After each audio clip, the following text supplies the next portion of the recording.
Alright, for you, so you in for a little treat, you in for a little token, a trinket. I'm about to splash you because I ain't got time with you right now and develop it later. I'm in the middle of many writings, I'm in the middle of many projects. And a lot of art as well as a bunch of business. So I'm gonna speak on this real quick because I just had a breakthrough. Not necessarily just had a breakthrough, I just was kind of remembering some thoughts between some thoughts. And some connecting some dots, crossing some I's. Cause an I, an uppercase I got two crosses on it. You know what I mean? Or rather two across lines. You dig? Cause you can cross your T, but a T don't necessarily have to make a cross, especially if it's an uppercase T. You dig? You still got to cross that T. Just like you would if it was an I, uppercase. However, an uppercase T is not lower on the vertical line that would make the frame of the T or whatever, the post of the T that you would cross to make a T, because an uncrossed T is just a lowercase L. You feel me?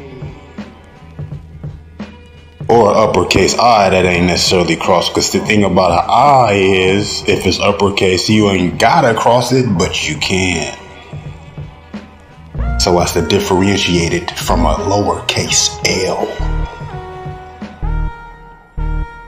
Say, for instance, it's sitting there by itself.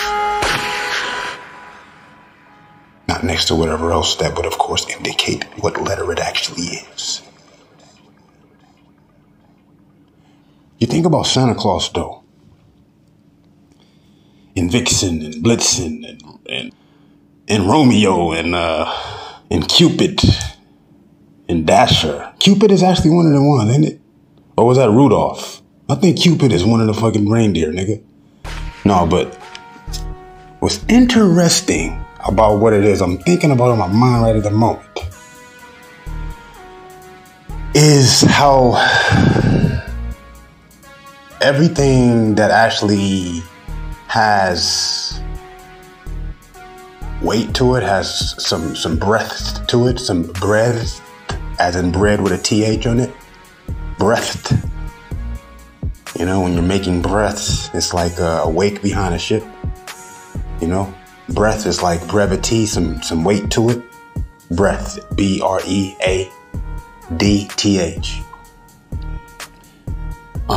It's going to correlate to other things that also have breath or weight to it or can stand alone. And what's interesting, it's funny, it's like major sort of ideologies or points or statements, ideas / understandings or approaches, major ones, the correlation between them, right? The reference between them. The comparison is always breath in the comparison between two breaths. All right, is the thing about how one is three. You feel me? Because one is not anything without the whatever it's not. But what it isn't is the exact degree opposite contrast. Yes, polar of what it is. But there's always ranges and degrees of reference between those two polar ends. However many increments it is, how many crosses and dots or whatever. However many increments it is, how many crosses and dots or whatever. I'm retarded, by the way. You know what I mean? Tarded, but like retarded, like tarded twice. Because to tard something is also actually not yet retarded, you understand?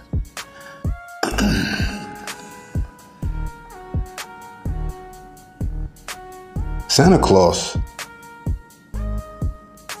got reindeer. How many reindeer Santa Claus got? I think he got 12 reindeer. Or do he got 9? I'm pretty sure God got 12 because Jesus got 12 disciples. Now, it's all type of correlations all between what it is that I'm saying. You see, the thing about the North Pole is, right, it's the South Pole. In fact, there is no such thing as a South Pole or a North Pole. It's only just the two poles of the Earth. You know what I'm saying? In fact, the equator, right, as far as the center point of the circumference of the Earth, the correlation between them, right, the reference between them, as far as the center point of the circumference of the Earth is like the zero, is actually the zero. And when you go to the North or South Pole, whatever type pole you're at, whether it's the bottom or the top, depending on the direction you're coming from, that's like the other polar extreme flip contrast, and that's like 100. But you take the 100 all the way around, you're gonna come to another 100 after you get back to zero, and then from zero you're going to go to the second 100.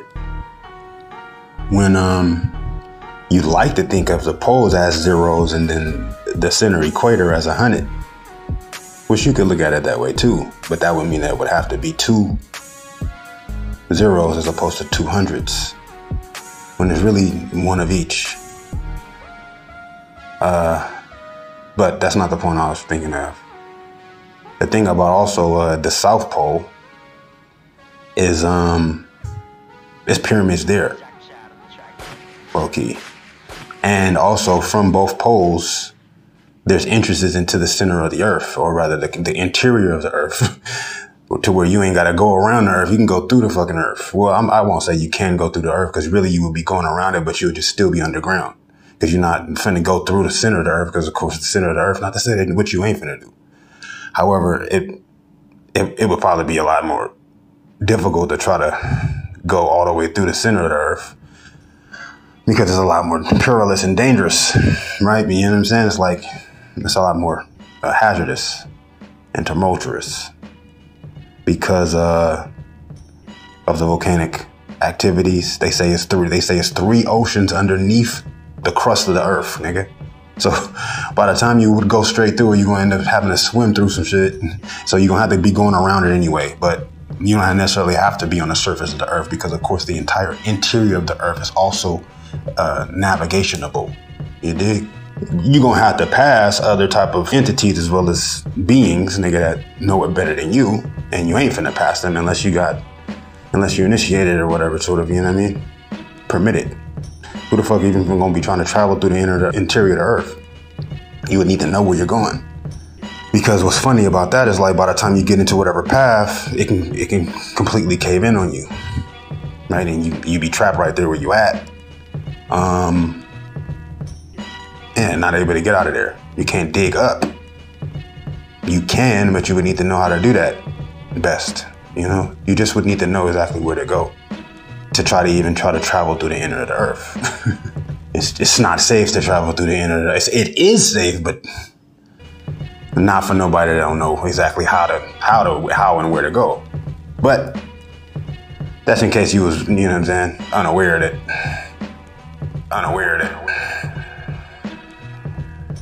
That is what it's to be figuring out also. But another thing is this about the North Pole and all that extra shit, or rather, what was I thinking about? Oh, things that happen in your life. You know, they correlate to like legends and myths and shit. You know, and that's why myths are so powerful, because just like it's only 7 tones, you know, it's only so many things that can happen. You know what I'm saying?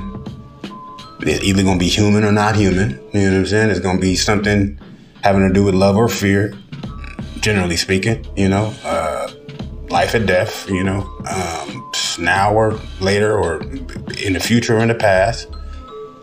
And that all correlates to activities that has happened or will happen in your own life or other people's lives that you know or have known about. So what's similar to reindeer that happened in my life that made me have to say this and share this with you. I hate that it could be that anybody else is listening to this, because this would be like a private episode I would throw on my Patreon. But hey, you know what I'm saying, what can you do? I gotta say it out loud in order to prepared as available for whoever else I would share it with. You know, something happened in my life that was interesting, right? It had to do with my pops. You know what I'm saying? It has to do with lineages as well as lifetimes, as well as fatherhood, as well as brotherhood and fatherhood. You know what I'm saying? Because what's interesting about what is going on is, first of all, women grow faster than men do, than boys. Girls grow faster than boys do emotionally, right? Girls are 7 years more advanced than boys are emotionally. So that means that the Prophet Muhammad was dating theoretically a 16-year-old, and he was younger than he was. He was around 40 or 50. So he was 7 years younger than that. So, you know what I mean? They was a little bit more closer than they actually was. And I mean, physically, he still was completely kooky. Different times, different situations. That was very, very popular everywhere, all over the world. I'm sure it has happened in Africa too. It's not necessarily custom in Africa as far as traditionally, you know what I'm saying, and anciently, historically, originally, that I know of, you know, and where it started, shit, I can't tell you. But what I am saying to you is different groups of people are at different levels of advancement when it comes to many things, when it comes to mentality, when it comes to, you know, the heart, and how that correlates with spirit, with your spirituality. You know what I'm saying? It's not necessarily a race thing, not necessarily, but it is a nature thing, though. You know, for one thing, and it's in another interest. What's also kind of special about the story I'm about to tell you is, I guess, could be connected to nature also. Because what ended up happening is I saw a deer one day. Right, I'm gonna tell you about how I saw a deer one day first. And then I'm gonna come back around to how I end up being in front of the deer and the deer was in front of me. I'm looking at the deer dead in the face. And what's funny is, like, the reason why I tell you about it, because at first I thought the deer represented me. But I'm realizing right now that it didn't represent me. Only, at least. It could have, but even when I thought of it, I wasn't necessarily like completely connected to that thought or to that notion that it could be me. I just kind of assumed that as a possibility or as an indication as to what a way I could take it. But I'm patient. I let things come to me if they need to. And because when you decide upon or you emphasize a particular understanding, then you kind of block your receptivity to other ways it could be understood.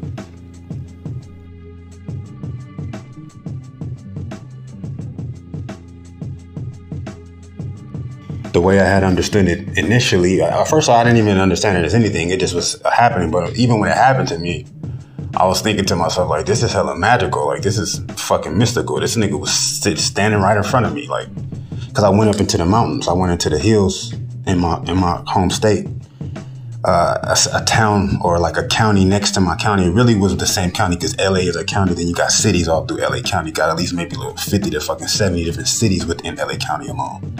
Then next to that, you got Orange County, right? And then Orange County got these other cities that's part of Orange County, but Orange County be trying to play it off like it's a city in itself. But really, a lot of the cities that's part of Orange County, first of all, are very racist, are one of the most racist places left in America, right there in California, right? The most recent lynching in America was in California, nigga, Orange County.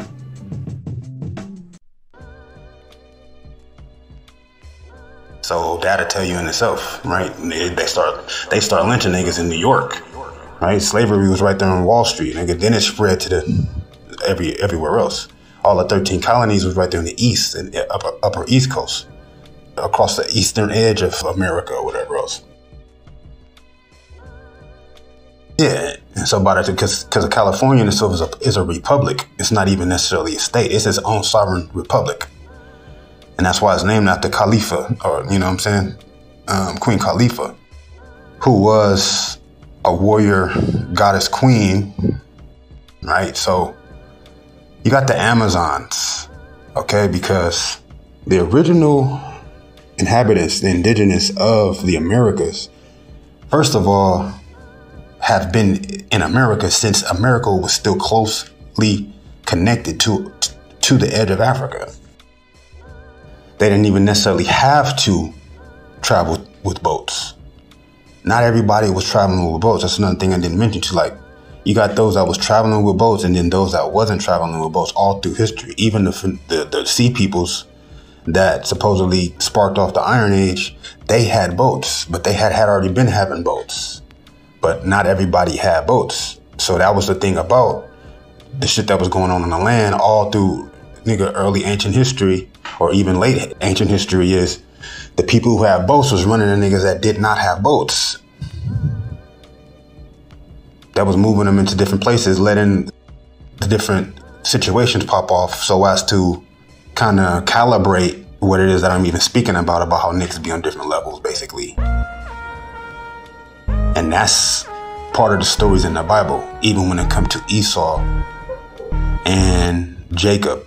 Or rather, yeah, Jacob and Esau and their father, who would have had to have been Isaac, who was the firstborn.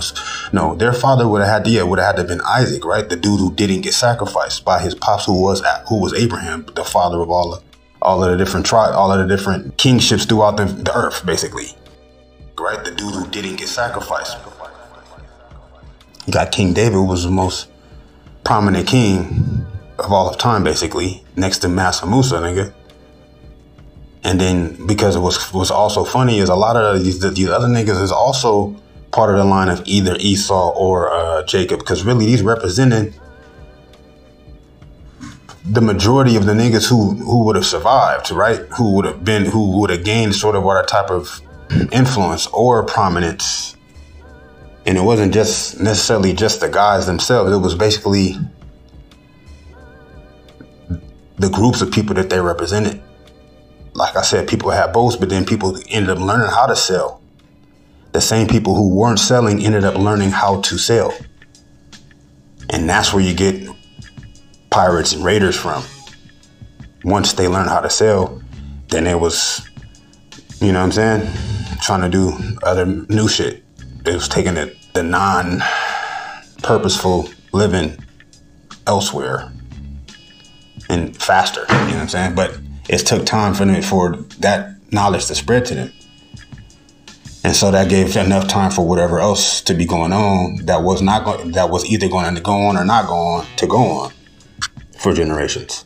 And when it comes to generations, comparison, breaths, in the comparison between two breaths, you have some people who are influenced and have been taught by others that have been at the same thing longer than whoever else who is just now coming into the knowledge of it, i.e. like selling, i.e. like scribing and writing, right? You go to ancient Egypt, nigga, the dynasties, nigga, you had scribes all through Egypt way before these new civilizations even started, and even before they even down through generations would have thought to start communicating intelligibly with each other, on paper or not. Before they even had alphabet or even written language, let alone organized spoken language between each other, we had scribes other places. Before they even had alphabet or even written language, let alone. Okay, so that goes for sociably, that goes for spiritually, mentally, that goes for everything. As far as just interaction with people and as well as structured affectability of prominence, you know what I'm saying, and progeneration and natural selection, basically, of who end up even standing out or lasting or i.e. surviving. You know what I mean? If you're not basically serving the land is not going to serve you. So you're going to have to either move or you're not going to be able to last where you are. If you're not serving the land, right, which would even bring you to the wisdom, the spiritual wisdom, so as to bypass as well as alchemize whatever sort of carnal instinct that will be, nigga, you know what I'm saying, basically directing you or teaching you or training you, right? Because the difference between teaching and training, nigga. You know what I'm saying? It's a difference between instructing and commanding. As far as the center point of the circumference of the earth,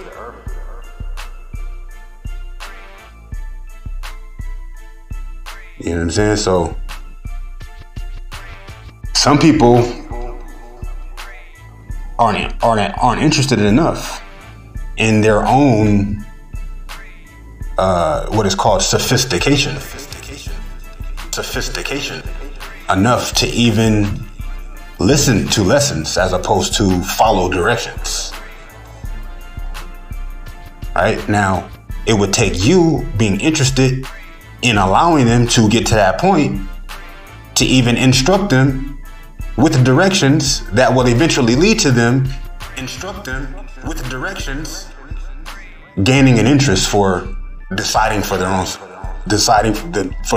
very own self what to do with their willpower. That will eventually lead to them. Now, the risk of this is, in either way or any direction that you would go, is if you did not interfere, if you did not intercede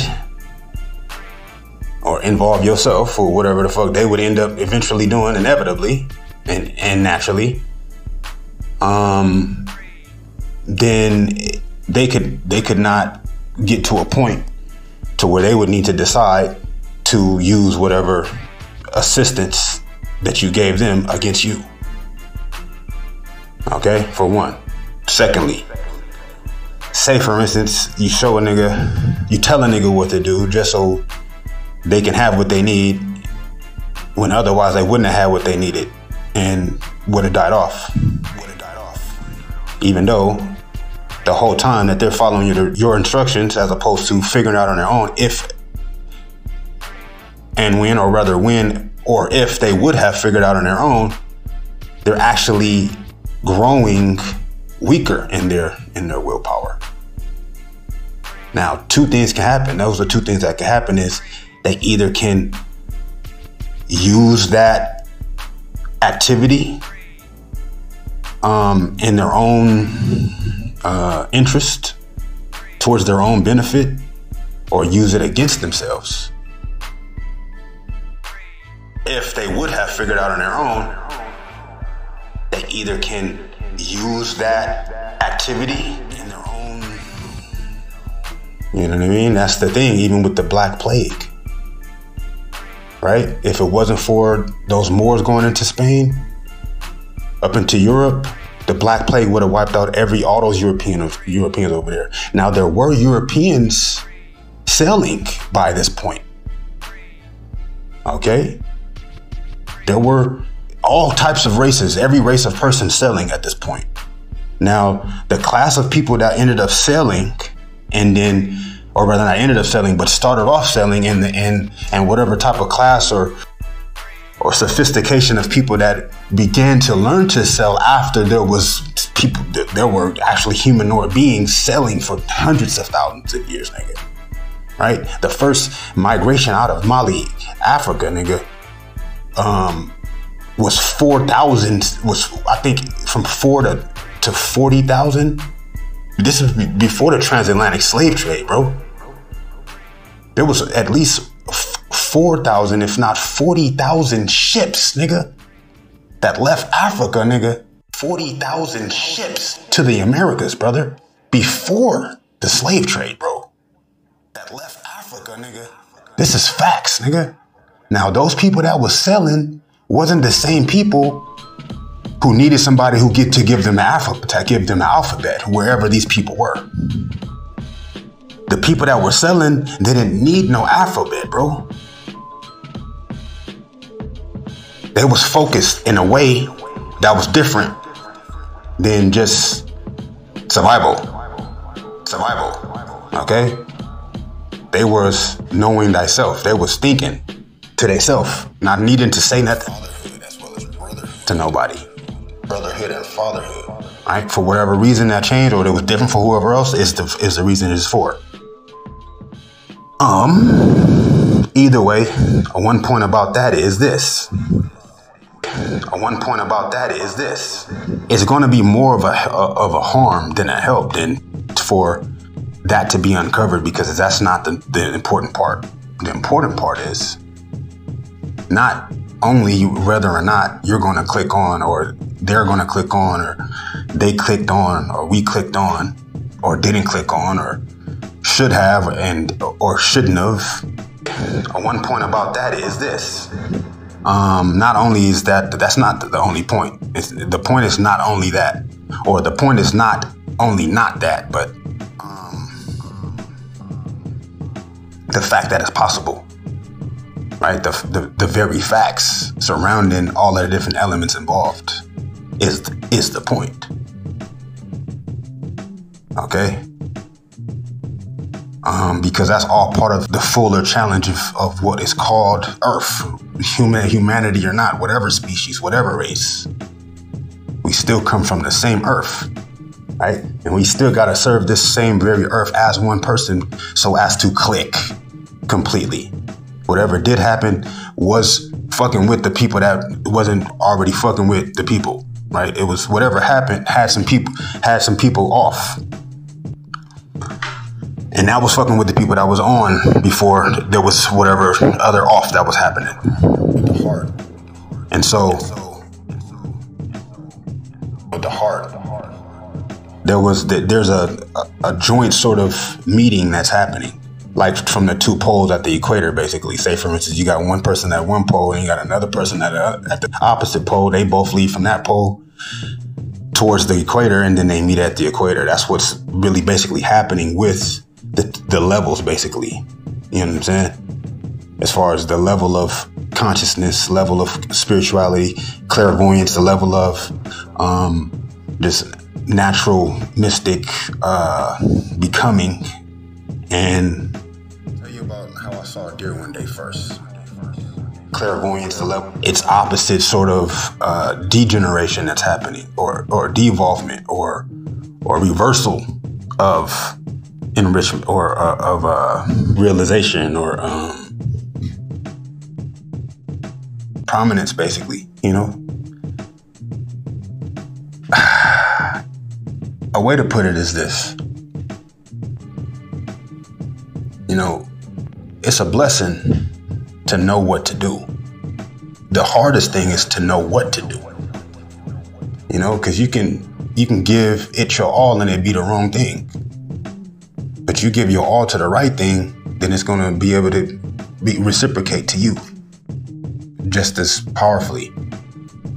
And that's important when it comes to other people. For you, no matter what you do, you give your all to it, it's always going to serve you. It's always going to build you in your heart. And just that much more so when it comes to whoever else that may become involved or is involved. Now, as far as though the relationship between your two hearts, there's when it's important to know the best thing to do. It's important to know the best thing to do.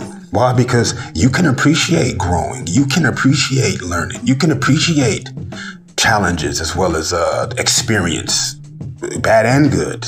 Just for the reference, nigga, just for the opportunity to contribute to whatever outcome, right? So as to serve the earth. You know, no matter what you're doing, you're gonna be doing it regardless. But that don't mean that the whoever else that affects, whatever type of proximity that they are to you, is going to agree with you or is going to assist you in that, as to the same level that you would assist them or agree with them or accept their idea about it or resolve about it or method about going about doing it. going about doing it. Because really, the right way to do it is the right way for everybody. They start lynching niggas in New York universally. You may have your own style, as well as personal sort of effects, as well as personal sort of effects, as well as connections. However, every person is still a human, right? Every man or woman is still a human. And so that's the synergy as well as the harmony in itself. And that's really the situation that has been the concern of preserving. You know what I'm saying? And as well as serving. You can appreciate growing. You can appreciate learning. You can appreciate challenges as well as experience, bad and good, right? So as to serve the earth. Aside, you know what I mean? Aside from preserving, serving in general. Okay, as far as retarded and tarded. But that don't mean that whoever else, whatever type of proximity that they are to you, is going to agree with you or is going to assist you in that or accept idea about it or resolve about it or method about going about doing it. Because really, the right way to do it, serving in general, okay, as far as retarded and tarded, do it is the right way for everybody. Right? Because everybody is at the point that they're at. They might try to act like they're at whatever point and get away with whatever else around whoever else before they get around whoever else enough to go back to wherever else to where it can still seem like whatever else, but that's within lifetimes at this point. And a lot of times within lifetimes, most people spend more or most of their time trying to make something look away to whoever else.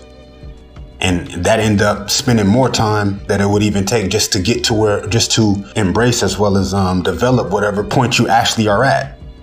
You may have your own style, you know, let alone those intimate acquaintances as well as relationships and connections that can be at least an element or degree of honest, a degree of genuine and sincere, a degree of transparent enough, right? To where you can build off each other's strengths and weaknesses in a mutual sort of objective, right? A humane objective. Even within whatever source of direct ecosystem, or you could even say a social sort of socio-cultural system. You know what I'm saying? The world is made up of communities. Communities is made up of households. Okay? So there's no way around that. You know, if you're somewhere by yourself, then you're going to be able to go just that much harder until you encounter whatever else. If you stand where you're at, then you're not going so hard, right? That's why how you got niggas sailing hundreds of thousands of years ago. They were sailing together, right? They wasn't trying to escape other niggas, and it wasn't no secret that they was, you feel me, hopping in a boat. They didn't sneak and steal the blueprints on how to build a boat. They learned together, right? It wasn't like a secret society sort of hidden coded knowledge like most things have to be nowadays, because of course not everybody can handle it. And that's the thing, right? Girls mature faster, they say, right? Mature faster than boys do. Before they even had alphabet or even written language, let alone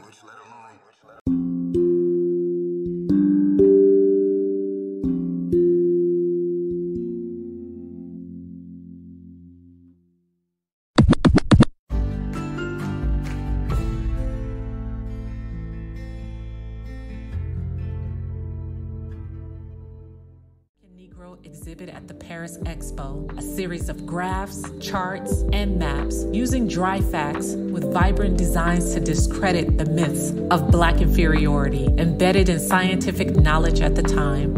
data sets that argued for equality, design in the service of social justice, infographics to decolonize the mind.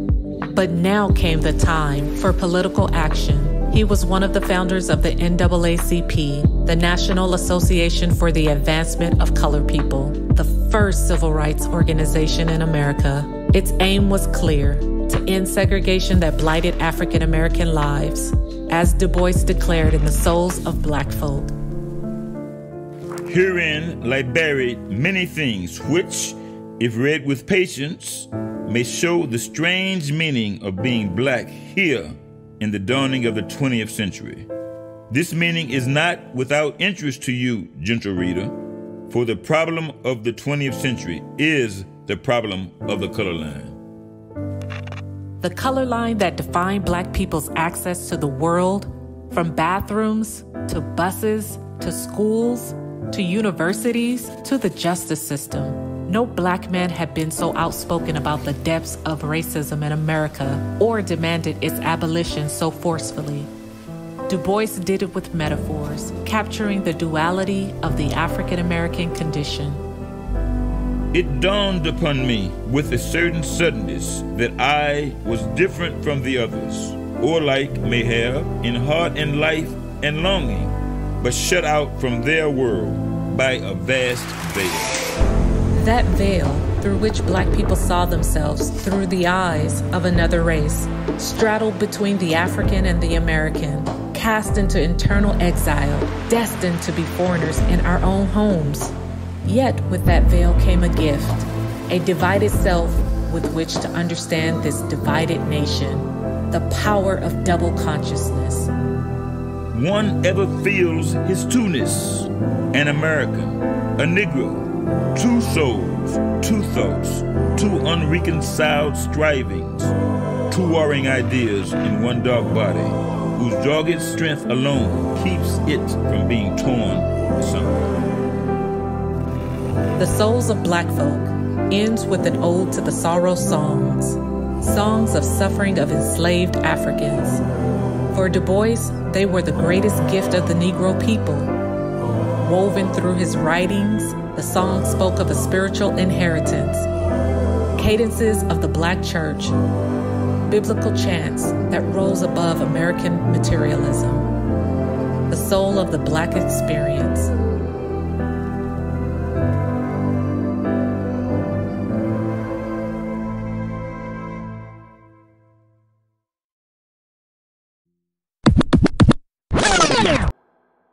Before they even had alphabet or even written language, let alone cats are the same way when it comes to dogs. Dogs are, I think every 1 year for a person is 7 years for a dog, but a cat's is I think more or something like that. It's different for cats. However that works, I mean, it's the same amount of time. A year is a year, you know what I'm saying? An hour is an hour. However, it's not the same. It's not the same for every creature, basically. Right? And whatever race you are, there can be different creatures within particular species and races of species, is what I'm telling you.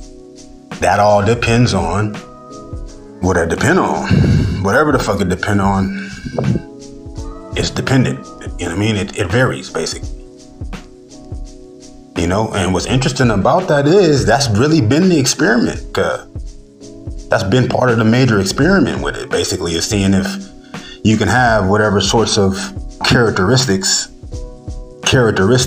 and how that matches and meshes, or rather blends with the qualities of a particular person's character, you know, up against personalities, up against cultural and genetic, literally genetic attributes, okay, up against values and principles,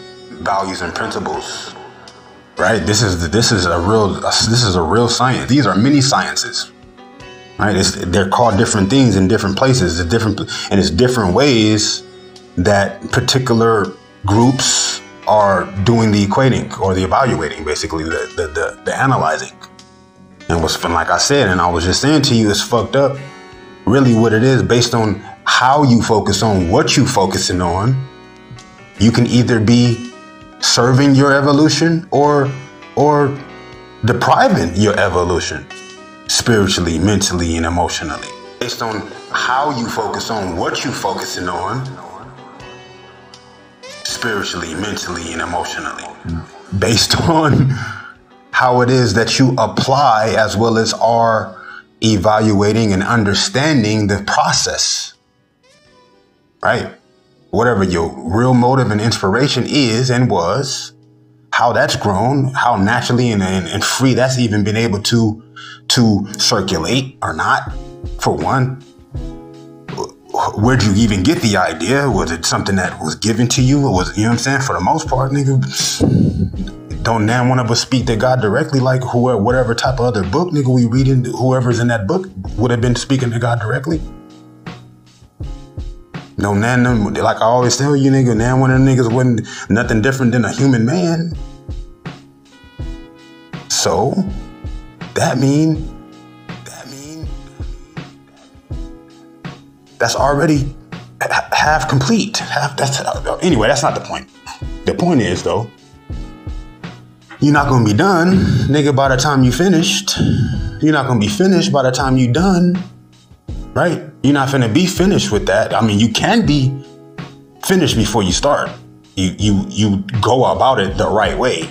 You know what I'm saying? You pursue as well as approach the proper, or rather you pursue the proper and appropriate approach.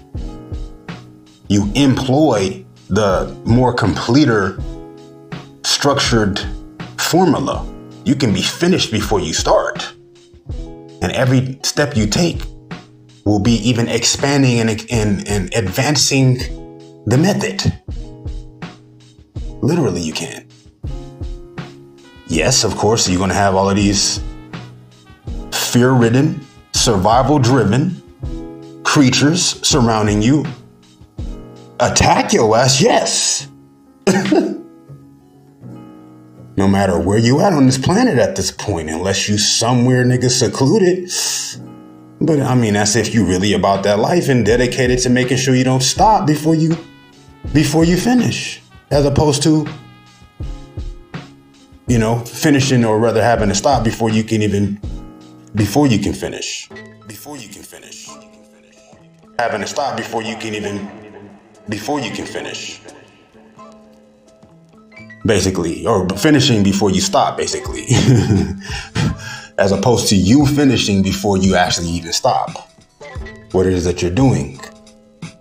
Right? It's really, that's really the two choices outside of having to protect yourself, protect your interests, you know what I'm saying? Defend, nigga, your protection, nigga.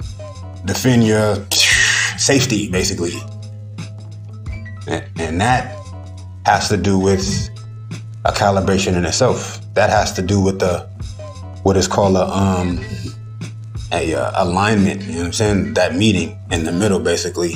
That has to do with a retribution in itself. That has to do with the filtering in itself. That has to do with the equating as well as equilibralizing in itself. That has to do with the filtering in itself. Because those that can navigate it and do both at the same time, yes, it's not so enriching to the spirit, but it can be in enough ways. Especially since it's not just us alone as individual people.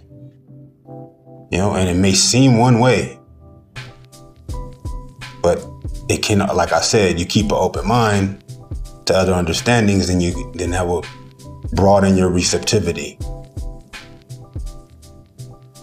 So I saw a deer one day, and it didn't really hit me. And what's funny is, like, niggas will be testing you, whether it's subconscious or unknowing, you know, like niggas can be, or involuntary, you know, niggas can not know that they know something, basically. Right, and that's the thing about the truth, nigga, when it comes to myths or whatever else, and how they apply and how it relates, basically, as far as the breaths and the three breaths, basically, the breath between the two main breaths, because if something that got breaths is going to have the full breaths of it. keep you abreast. That's really abreast. I like that word because it's hard to say. But then I don't like it because I don't know if I'm saying it right. But the full breadth of it is all the ways it can be seen, regardless of how it, you know what I'm saying? Aside from how it is that you're seeing it. And how is that even possible? Oh, because it's universal enough, right? It's particular enough to where the elements as well as attributes and qualities of it in itself, yes, that makes it what it is as specific, right? As especially defining in itself, right? With the heart. So as to compare to whatever else would be as standardly characteristic, basically, of the heart of whatever else that you're considering. I guess I can try to give you an example. Theater, yes.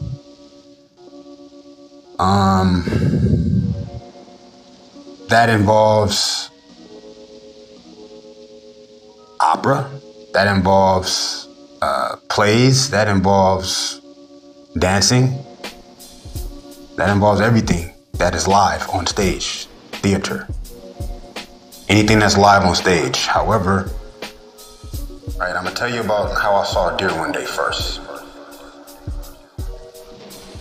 Anything that's live on stage. However, the same thing that you could watch live on stage, you can hear on the radio, on record. You know what I'm saying? You can read. You know what I'm saying? So really, part of the breadth of theater is the breadth of art in itself. Is the breadth of art, right? And how artistic, or how much that you can even say theater is artistic, has to do with its universal application to in every different avenue or every different genre of art. Because it's like I said, the same play, you can read it. You know what I'm saying? The same play, you can hear it performed. You know what I'm saying? So literature in itself is an art. So that's kind of like what I mean. And then when it comes to that, what's the opposite of theater? They say art imitate life, right? So really, theater, the polar contrast to theater, I guess you could say, with the art and being in the middle, basically, would be, I have to think about that. I gotta think about that. Would probably be music. Yeah. You know what I'm saying? It would definitely be, but see, art, because music is an art in itself. You got art and music, but that's kind of weird because music is art. Okay? Because really is art and math. You got the arts and then you got the sciences, basically, about going about doing it. And the sciences have to do with math. But music and art is kind of like not the two sides, because music is an art just like whatever else would be an art. But theater is going to involve music sometimes, but it don't necessarily even have to involve music at all. But it does involve performance. It does involve skill. It does involve style. You know what I mean? It does involve expression as well as a communicative message, and content, as well as like I said, content and descriptive sort of depiction. You know what I'm saying? So that's why I always say that. Painting is an art, is part of art. So I know you think of probably like art, okay, you like visual art, but artists don't necessarily have to. I mean, art definitely have to be visual, but see, the thing about music is it's audibly visual, right? You're going to be seeing something in your mind, even your thoughts are going to, the imaginative thoughts that you derive from music when you connect more so than you're not, is always going to have a picturesque sort of imagery in your mind. An actual visual image is going to put a visual image in your mind. You're not going to just think of words or phrases or other thoughts that aren't visual images. Otherwise, you might be hearing the music in the background in your mind, but when you get to listening to that music, that's one thing that's beautiful about music, whether it's got lyrics or not. It's always going to be many different thoughts at the same time in the visual that you're receiving. And what comes first and secondly is always interchangeable, especially when there's lyrics. But that's a whole nother topic. I was basically talking about the breath and how, in my life, how I saw the whoop-de-wop and how I had one message at first and then ended up having another message to me. And how motherfuckers, they learn things based on the fact on the degrees of what it is that you can learn and how it is to learn it and what it is best to be learning. After you done learn all these other things, and then you learn basically the more breathy type of things that are universally applicable to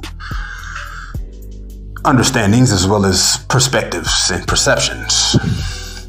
They learn things, like say for instance, love. You know what I mean? Or art in itself. But generally love. Because because life is love. Everything is love. And love is light. And light is life and life is love. And love is life and life is light. Light. Art in itself. And this is what any advanced master, spiritual master, will eventually end up telling your ass. Filtering through all the other ranges of lessons that apply more or less to the same basic conclusion. So, yeah, people be knowing that without even realizing that they know it sometimes. And some people be also kind of emphasizing different parts of true importances, knowingly or non-knowingly. Either way, you gotta be in every moment and take note and keep on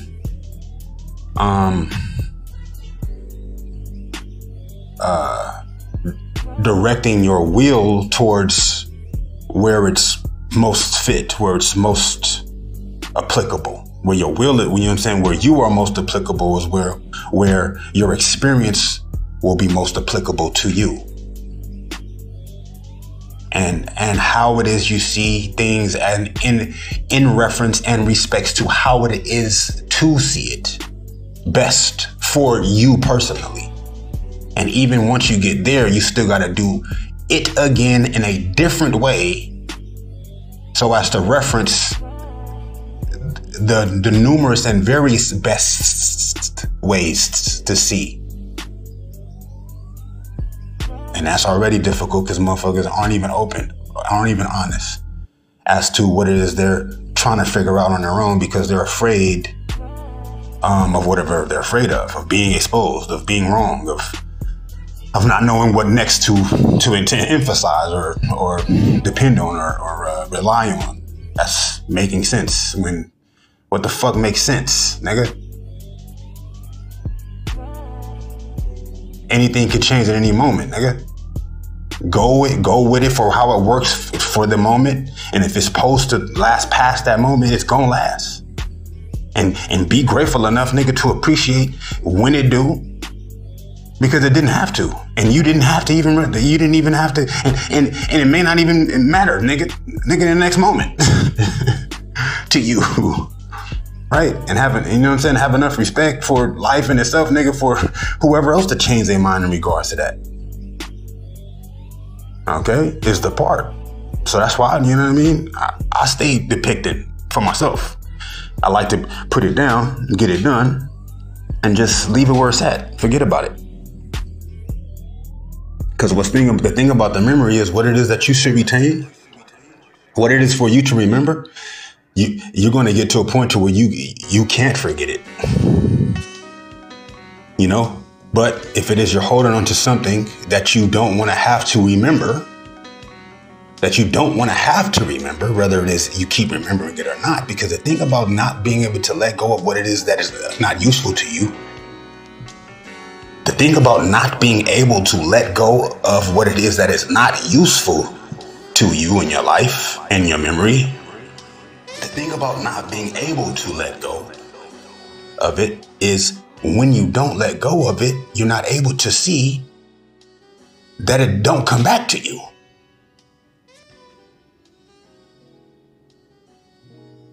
Okay? When we are in the mix, everything is everything else now. So it's like, you got to be letting go of everything, basically, in order to even see where that's happening. You know? But that's what it is to do. You have to eventually have to do that. Because even though something seems like you should want to protect it, or you should want to defend it, or you should want to retain it, if you shouldn't, then nothing can change that. And that's for the best. You know, you might not appreciate it, you might not accept it, you may not agree, but you will. As long as you stay true to yourself. And it can change, right? It can leave because it needs to, just to be able to stay how it needs to. Right? All you can do is what it is that you know in your heart that matches who you are. So as far as subliminals and symbolatry, or rather symbolism, right? And hints and indications and mystical revelation and secrets, and that'll send you in a spiraling sort of knot, basically. You know what I mean? What are you producing? You know what I'm saying? What is your offering? You know what I'm saying? What is your offering? Even when it comes to your brain, to your thought activity. This is the situation. That's what it is that we're here doing as humans. Is utilizing our mental capacity. For what? So as to remain eligible as well as available to what? Breathe more? For what? Why breathe? So that we can breathe more? Breathe more? Well, obviously there's another reason for breathing than just to breathe, no? Why are we breathing? So that we can stay alive, so as to do what? Breathe more? Well, and then what, nigga? Well, whatever what is at the moment is it's not the fuller direction. Like I said, it's not the most completer formula. You know what I'm saying? That's the facts. And some people on different levels, right? That's the facts. And some people on different levels when it comes to that in itself. It started at one particular point, and whoever may be moving from whatever pole or whatever type of pace, it may not be the same pace. It's still the same meeting point though. My steps might be larger than yours though. You feel me? I might wait till you on your last step to take my first step, but my first step is as big as all your steps. As soon as I see you about to be there, okay, I stop breathing in the method that breathing is meant to be done in. And I take a step and I meet you right there at the fucking equator, my nigga. Right? And you're like, oh, snap. Oh, I thought I was gonna have to wait for you all the time it took for me to get here these last 7 generations. Nah, yo. You know what I'm saying? I come from 7 million generations. I come from 7 million generations. Yeah, we still got the same lifetime. But your generation started after my generations. Okay? We in the same generation right now. Our lifespan is the same amount of quote unquote time. However, when it comes to the full breadth of it and the universal application, when you go back, it's going to stop at a point before it finishes. Right? For whatever, depending on how it is you're looking at it and how transparent we can be amongst whatever sorts of analysis we're doing. That's just one way I could put it to you. But that applies for many other type of sort of perceptions as well.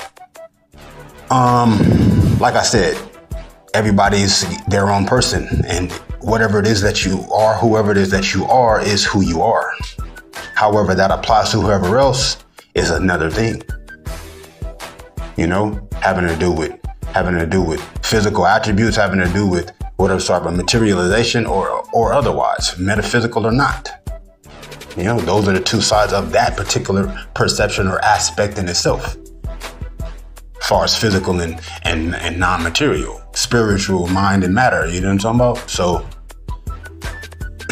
as far as the limits of that and the range and the expanse of that and the breadth of those two sides, with the middle being its own breadth, well, there you have it as far as whatever type of steps is involved. People are at different levels, right? So even with your own son, no matter even at where you're at, my nigga,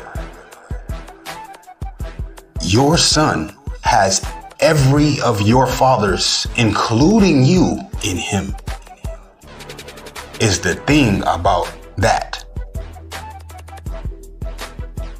So, the beautiful part about a son is you are together with this other man, and it's you to the umpteenth ultimate power, cuz. And you are able to consult as well as convey, and you know what I'm saying, with this particular other man, because otherwise it's either your enemy or your ally or your servant or your superior. Cuz the beautiful part about a son, yes, with a son, it's really the same thing that you are, times yourself though. You know what I'm saying? Times yourself though. You know what I'm saying? To the power of you. It's you to the power of you, basically. And the whole time before it is that you are done, it is to be finishing, brother. Now, you feel me? Now, this is the situation. Because see, the thing about you is you're already all of the fathers in yourself. The power of you. It's you to the power of you. But when it is that you have a son, that's times itself in him. So it's not the same as just another added to whatever you gave him. Another added. This nigga's literally multiplying it times itself in him. To a power that has never been yet before, brother. Is this not the way you see this? Because otherwise, that would be improper to look at it any other way, brother. Right? They say that's why they want to try to say pass down. No, nigga, pass up, nigga. Toss up, fam. Toss up, fam. Trust and believe, because otherwise we gonna be spinning in circles, cuz we gonna be spiraling in knots, brother. So the part is this, right? You feel me? Because that's got its own thing to do with whatever else what it is also that I mentioned in accordance to what it is that I've been saying about what I'm saying. Toss up, man. As far as deer go, right? Deer represent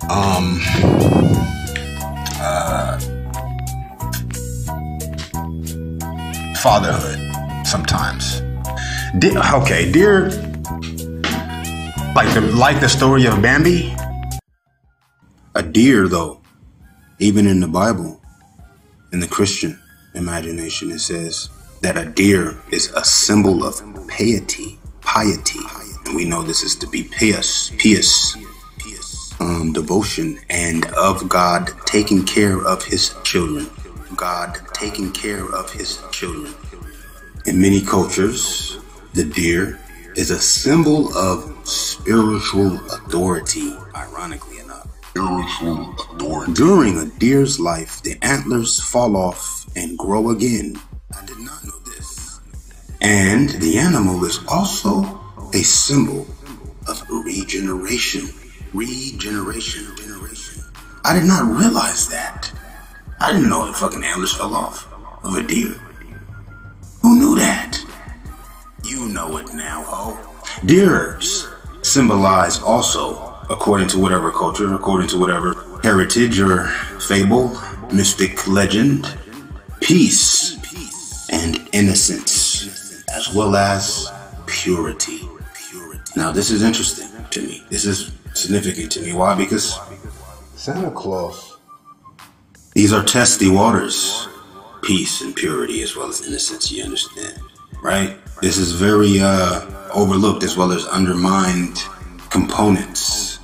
Santa Claus of spirituality, that is, you know what I'm saying? Got reindeer. As well as spiritualisticness as well. It is a sign to reconnect with the spirituality. Deer can guide you back to your spiritual center. Deer is a symbol of good luck. Deer and spirit, that's where the purity come at. I'm for the story I'm telling you. Which purity, in my analogy, would parallel innocence to a certain extent, but only to a certain extent. To the extent, brevity-wise or breath-wise, of peace, you could say, even.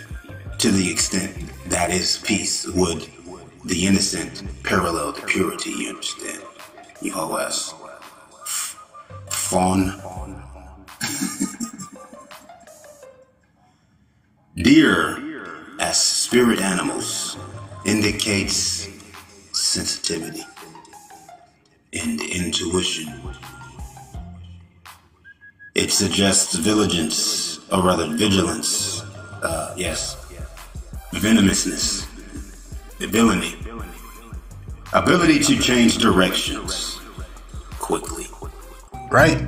Right, because you got the Lion King, right? But first you had Bambi in Disney, right? Now Bambi was an interesting fucking story. I used to watch Bambi. Why? Because I liked Thumper.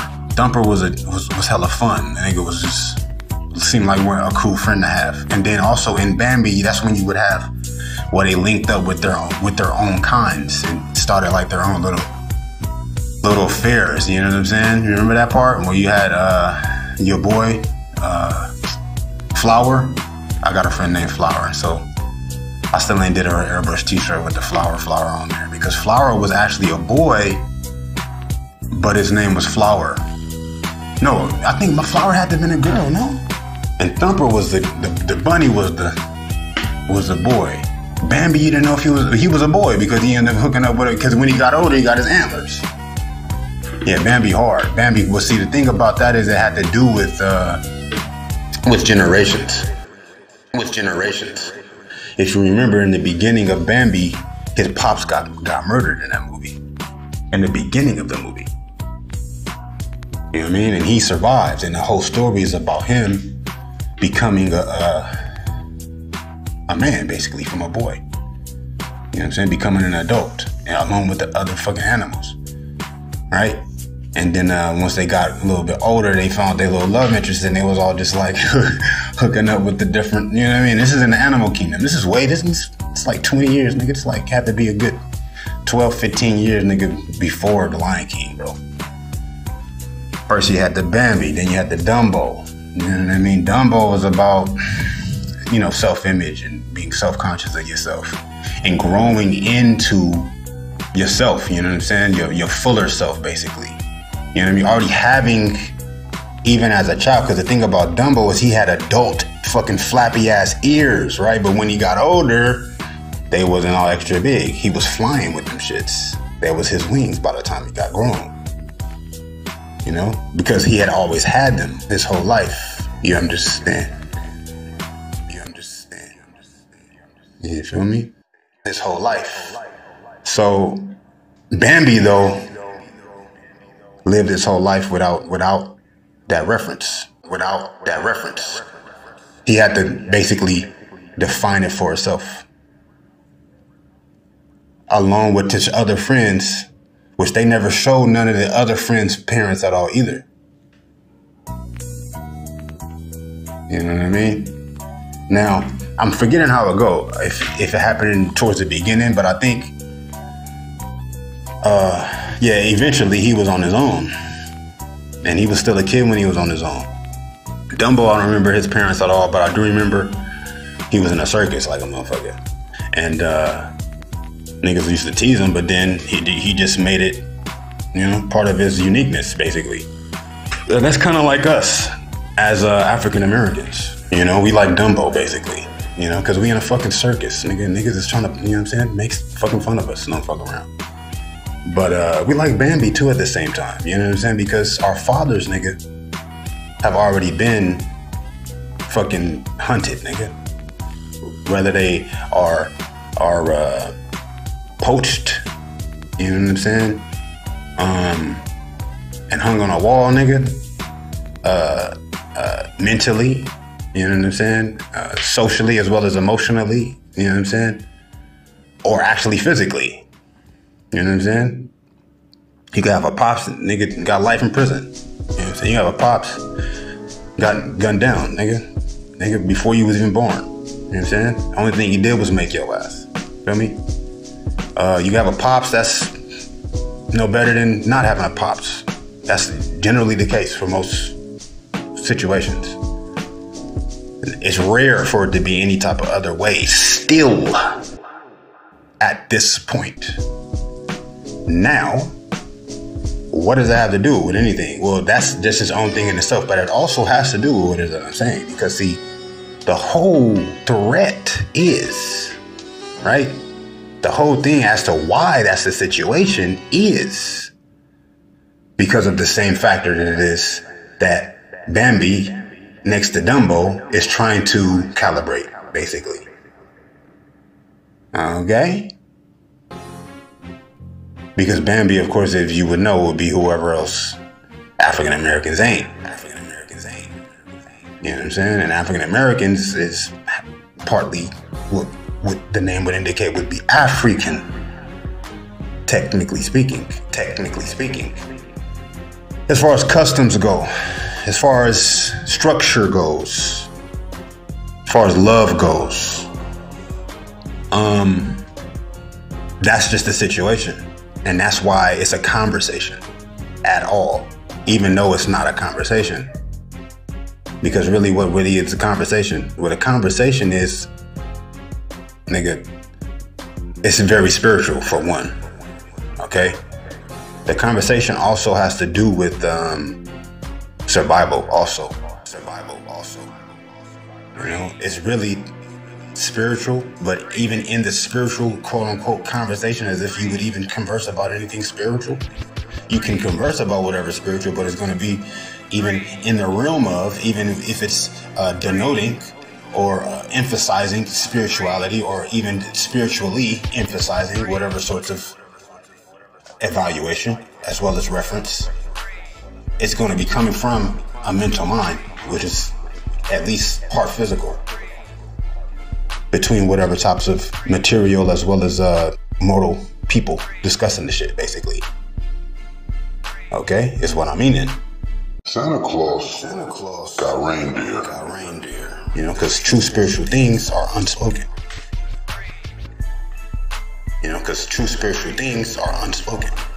True sanctity and sacredly spiritual things can only be understood in degrees, in percentages. When it comes to, of course, how you would even relate the understanding. even to yourself. Relate even to yourself. Until, of course, there's an opening for there to be extensive as well as accentuated focus on this. There's an opening. There's an opening. Is what mastery is involved, which is where you get higher spiritual involvement as well as activities from. Right? For now, you're going to have a secular obligations as well as the responsibilities that's going to not necessarily interfere, but it's going to at least intercede as well as integrate with that until you get to a point to where that's automatically leveled off, and that's got its own sort of compromises as well as breaths, as well as, you know what I'm saying, qualities involved with getting to that level, or being on that level, or operating in that level, whether you're on it or not. You know what I mean? Or where you go from there, or how you got there.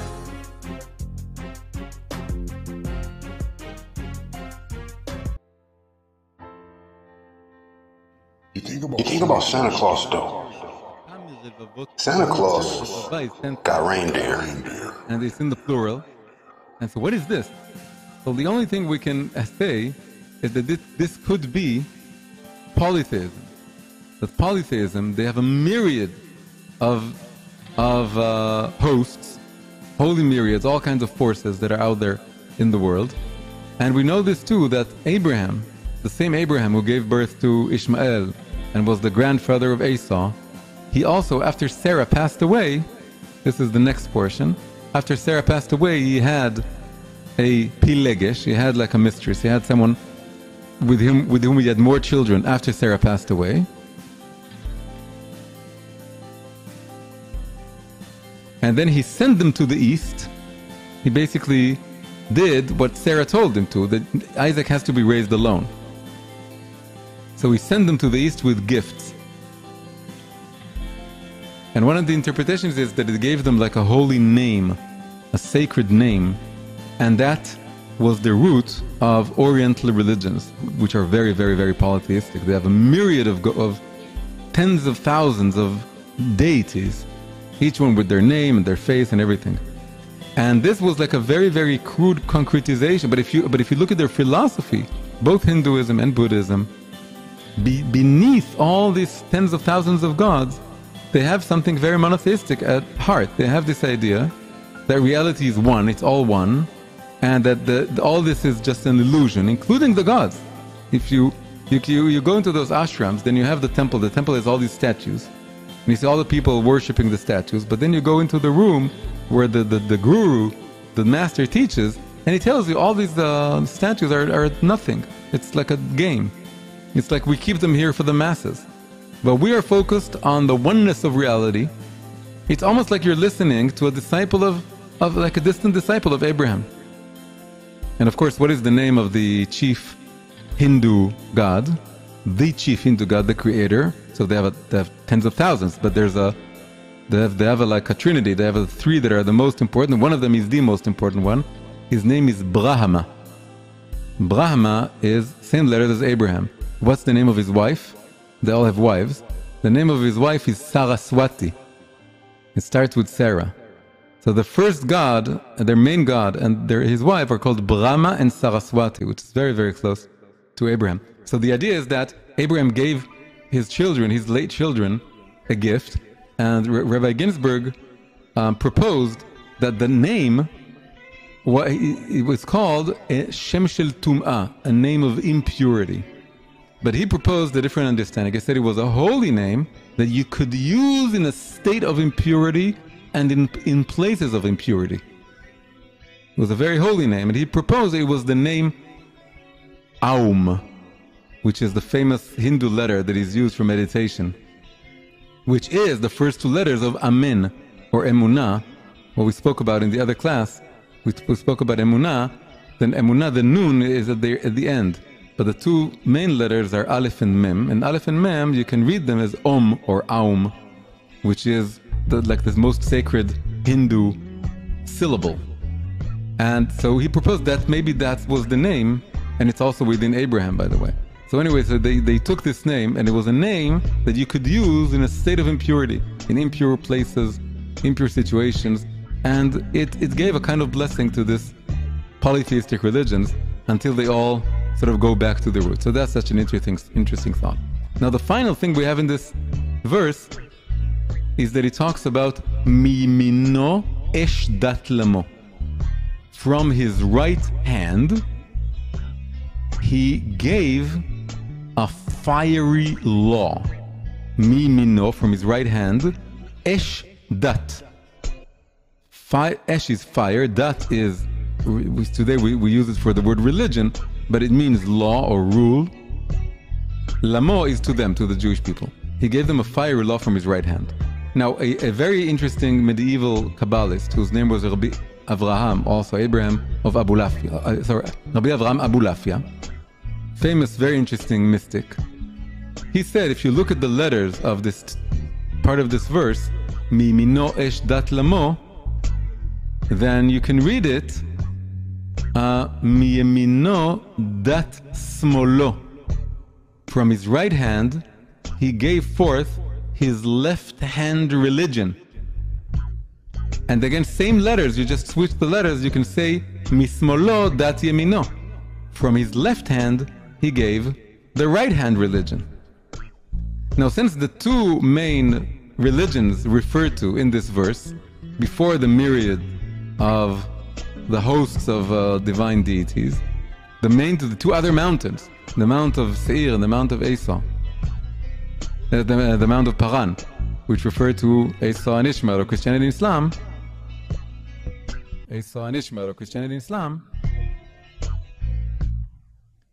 you can say that they are the two religions that are the left-hand religion that comes from the right hand of God, and the right-hand religion that comes from the left hand of God. So there's a kind of like an X kind of switch in the way they appear. Now, taking this idea that we have like a very interesting mix between right and left, we know that right in Kabbalah, in Judaism, is all about loving kindness and the kind of movement of coming out and giving and expanding and being in a sort of outward movement of expansion to the outside. And the left hand has to do with constriction and limitation and boundaries, and it's called chesed and gvura, loving kindness and might. But there's this switch between the right and the left and the right. Again, the Hebrew term is mimino esh dat lamo, but if you play with the letters, same letters, it becomes mimino dat smolo or mismolo dat yemino, all same letters. From his right hand came the left hand religion, from his left hand came the right hand religion. Now what we want to do now is I'm going to share a screen, and we're going to look at the structure of the 10 Sefirot. The structure of the 10 Sefirot, which are really 11. If you go into the Sefirot, you see they're not really 10, they're 11. Here you can see the basic structure. The counterintuitive thing here is that you have to read it from right to left and not left to right, because it's originally it's Hebrew. So first we have a crown. That's its own very unique Sephirah, and just like a crown is above the head, the crown is above the regular system, and it's how everything is rooted in faith and in God and in godliness. And at the very end you have a sphere called kingdom, and kingdom is the manifestation of the crown, the manifestation of faith and connection to Hashem. It all needs to go down and be manifested in kingdom. And then in between you have three triads. The weird spaces are because I'm going to add some words here, but the three triads are: first, wisdom, understanding and knowledge. That's an intellectual triad. And then loving kindness, might and beauty. That's a more emotional triad. And then victory, thanksgiving or acknowledgement, sometimes it's called, and foundation are the third triad. And the dynamic is a dynamic of right, left, center, right, left, center, right, left, center. So the way it's built is that we have three sets of opposite forces or energies. Wisdom and understanding is one pair. Loving kindness and might are the second pair. And victory and thanksgiving are the third pair. And each one of them is the opposite of the other one. And if you go too much in one of these directions, it becomes unbalanced. And then each one of these pairs needs a third element to sort of balance it and put it together. So between wisdom and understanding, you need knowledge, and then it becomes balanced. And with loving kindness and might, you need a thing called beauty, tiferet. And the same goes here. So this will be a foundation for mapping out some differences between Christianity and Islam, and also Judaism. The idea is that Christianity and Islam, they take the one side, they're one-sided, there's something one-sided about them. Christianity took some elements. If you remember, we had this metaphor that Christianity is like a movie adaptation of the original novel, and it took some elements and it left out some other elements. And then Islam came along and took the elements that were left out in the previous adaptation and made a kind of a religion that's the negative of the first one. That's why Islam and Christianity are so opposite. Each one of them is taking one element from each pair and making that like the main focus while neglecting the other element. However, it's not so straightforward. It's not like every time the right-hand axis is going to be Christianity and the left-hand axis is going to be Islam, or the other way around. So this is how it looks like. On the first level, Islam takes the right side and Christianity takes the left side. On the second level, it's the opposite. Islam takes the left side and Christianity takes the right side. And then you go down to the third level. Once again, it's reversed. Islam focuses on the right-hand element, and Christianity on the left-hand element. This is a kind of theory that I've from all the things that I've learned and compared, is I tried to put it together, but it really works. So I haven't showed it to Rav Ginsburg. It doesn't have a seal of approval from him, but I think it works. So we'll see what he means. One day maybe I'll share it with him, and then I'll share with you what he said. But for the time being, we have to be satisfied with my own conjectures. So the idea again, that on the first level, Islam takes one element, Christianity the other one, and then it's reversed again. And this is exactly the dynamic that we spoke about, from the right hand becoming the left becoming the right, and there's this crisscross of elements. So let's go over them one by one.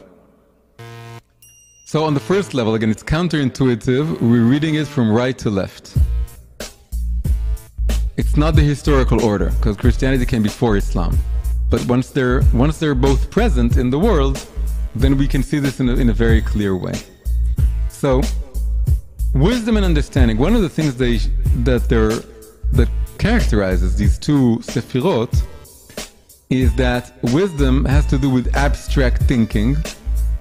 You abstract everything until it becomes, it's like you want to undress it from its corporeal form, and you want to abstract it until you have a point that is it's like mathematics. You abstract numbers, you abstract concepts until you get to the core concept, the essence of it. You get to the essence of something by abstracting more and more. Wisdom, on the other hand, has to do, in Hebrew, abstraction is called hafshata. It's the same word as undressing. You peel away external manifestations of something until you get to the core. But understanding is the opposite. In Hebrew, it's called halbasha. It's to unclothe something, the opposite of to undress. You're not peeling away, you're putting on different forms. It assumes concrete concepts and ideas. One is more masculine, the other is more feminine. And so this is wisdom and understanding. Now, why is Islam so high in abstraction? This is the intellectual level. This is very much on a theological level. Islam is very, very strong on abstracting Hashem and not giving Hashem any corporeal form. Muslims are extremely careful never ever to do, it comes from Judaism, never ever to do any statue or portrait of God, but they go beyond that. It's forbidden in Islam to draw any of the prophets, first and foremost Muhammad. That's why they become very angry when people do caricatures or portraits even of Muhammad. But not just Muhammad. You can't do a portrait of Abraham in Islam either. They will never have a movie they have stories about Abraham and Joseph and many other figures in the Quran, but they would never ever draw a drawing of them or a picture of them. And if you look at the history of Islamic art, then every time you see Muhammad, it has this weird like cloth hovering in mid-air covering his face. And all the other prophets as well, Adam, also Jesus, because they say that Jesus was also a prophet. They would never show their faces. This has to do with the fact that they're very, very high in abstraction. They're very strong on abstraction. And also, by the way, the highest form of art they produced is geometric art, which is very abstract, and also calligraphy. If you look at beautiful, beautiful Arab calligraphy from the Middle Ages, and that's because there's something very abstract about letters. It's not concrete forms. And it all goes back to the theology of Islam. This is why Maimonides said that Islam is pure monotheism. Maimonides said this about Islam. He went all the way to say, according to Maimonides, a Jew can pray in a mosque. According to Maimonides, Jews can pray, they say their prayer in a mosque, but not in a church. Why? Because Maimonides also said that Christianity is idolatrous. Why? Because it made concrete physical manifestations of who they say is a God, Jesus, and also of the father of this God, God himself. As everyone knows from the Sistine Chapel, you have God creating man, and God is like an old man with a white beard. And so this is totally idolatrous. The whole concept of the Trinity is idolatrous according to Maimonides, according to Judaism, because it says that Hashem became corporeal. So what you have is that Islam it went to the extreme of saying God is abstract. Now why do I say that it went to the extreme? Because it appears to be a very good thing. Maimonides thought it was a good thing about Islam, that they're very strict monotheists. Whereas Christianity has something idolatrous about it. This was, by the way, before Protestantism. Protestant churches don't have portraits of Jesus in them. They have an abstract cross, and because they went back sort of to the origin, and they didn't like the idolatrous nature of the Catholic churches. But in Maimonides' time there was only Catholicism, and he said it was very. But anyway, the whole concept of the idea that godliness or divinity took on the form of a human being, that's taking the concept that Hashem manifests in different ways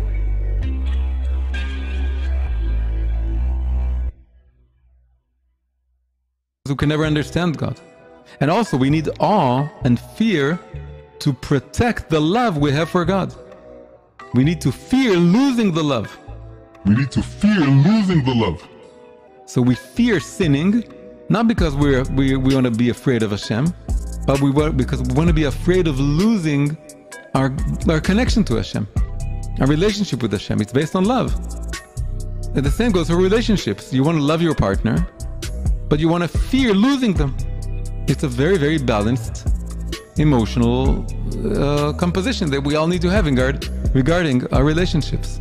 If you don't have fear, if you don't fear losing your mate, your loved one, then you don't love them. So we need this balance. So in the Sfirot, it's called Tiferet, or beauty.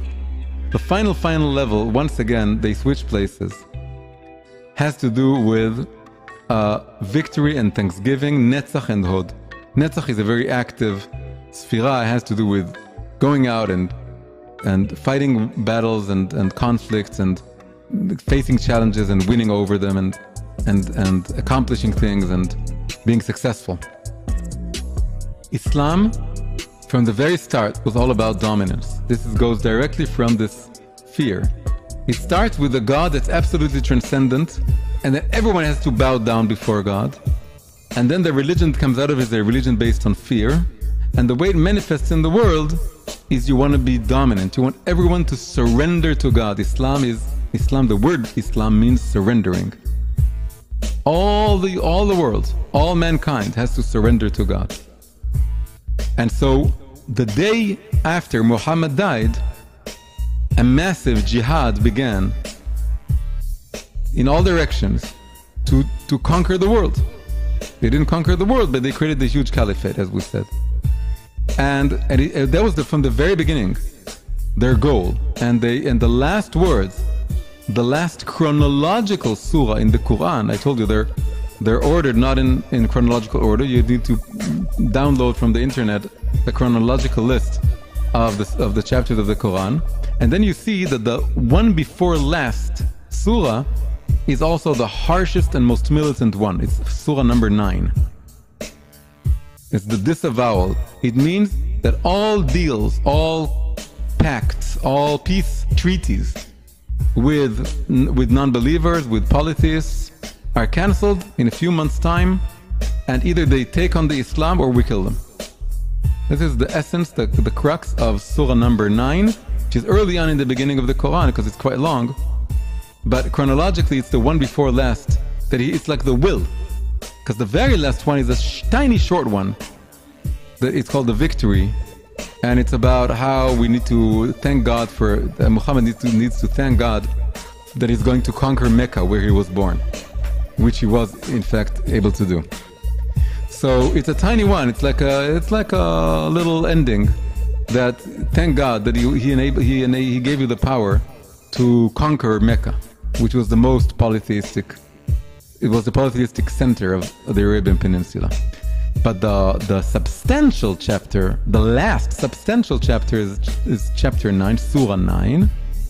And that is basically a call to conquer all of the area, and then they extended this after Muhammad died to conquer all the world. And they did so, but it's very extreme. Because it means that once you surrender, it doesn't matter where your heart is, or if it is there, it isn't there. You need to obey. That's why, by the way, Islam was tolerant of Christians and Jews in Islamic countries. They were called dhimmi, they were called subservient, and they didn't kill them. They didn't kill. Almost Jews had a better time under Islamic rule than they had under Christian rule. There were no pogroms, or substantially less. There weren't so many persecutions. You could live in Islamic countries as a Jew and as a Christian, provided you submit. It's all about dominance. They don't care. They don't need to have debates, theological debates, like we had in Europe. That you brought a Jew and a Christian and you had long debates, each one trying to prove their own religion right and disprove the other religion. They didn't have that in Islam. You can be a Jew, you can be a Christian. We don't care. As long as we rule, we govern, you don't govern. That's why they can't accept the idea of a Jewish state, a sovereign state. They don't care. You can live with their Jews living in Iran. No one is killing them. Because they're a tiny minority and they're ruled by Muslims. You would think they're in a state of danger. They're not in any danger. They want to rule, they want to govern. And that's why they can't stand a Jewish state governed by Jews, especially as at some point in history, for a long time, it was part of the caliphate. Christianity is the opposite, the original Christianity. No dominance, no politics. Give to Caesar what Caesar... Give to Caesar what belongs to Caesar, and give to God what belongs to God. Total separation of church and state, of religion and politics. And it's all about submission to God. So the word submission is Muslim, but the idea is that it's not about dominance, it's about being privately acknowledging God in your heart. Maybe it's not the best word, submission. Maybe I should have chosen, but the idea is that Christianity is all about, it's a private, spiritual, emotional, between you and Hashem religion. That's how it was, communal. But again, it's taken to an extreme because you dissociate it from politics. Totally. Let Caesar be a cruel Caesar. We're not going to try and change him. We're going to pray to God. We're going to be we're going to focus on the private sphere, and we want to be better before Hashem. That's how it is in the New Testament, before God. Later on, Christianity was adopted by the Roman Empire. It became very political. And the Crusades were all done under the banner of Christianity. It became state religion. The Caesar became Christian. So the original sentence said by Jesus, give to Caesar, give unto Caesar what belongs to Caesar, give unto God what belongs to God. It was totally, basically abandoned because church and state became one, and and then when the Reformation came, they brought it back to its original form, separation of church and state. That's how secularism was born, and democratic liberal countries were born. So the idea is that, again, it's two extremes. Islam is all about dominance, and Christianity is all about the private submission to Hashem, that you are personally, as a person, connected to Hashem, and it has to do with the turn of your heart. It's not political, there's no political aspirations. But of course, that's not the balance. The balance is that we need God to be present both in the private sphere and the public political sphere. Because you want society. There's an element of truth to Islam here, and there's an element of truth to Christianity here. And Judaism is about each one praying to God, having a private connection to God, but also the ultimate goal is to build a state that it has the Bet Mikdash, the temple, at its center, and has a king, and the king is there to point to the King of Kings. You don't separate completely politics and religion in Judaism. You're not supposed to. The state of Israel is not a good example of how to do this. It's a bad example of how to do this. But the ideal is a religious state. Is that we have a king, and the king worships God, and people worship the king, but the king is only there to illustrate that there is a King of Kings above him. And this is the foundation that connects them, and it all goes down to kingdom at the bottom. Okay, so this was a longer than expected meditation into the differences between Christianity and Islam, and how they each one of them takes elements of a very balanced truth, but takes them to an extreme, and we saw it on 3 different levels. And may God give us the wisdom and understanding and knowledge and all the other forces that He has, and inspire us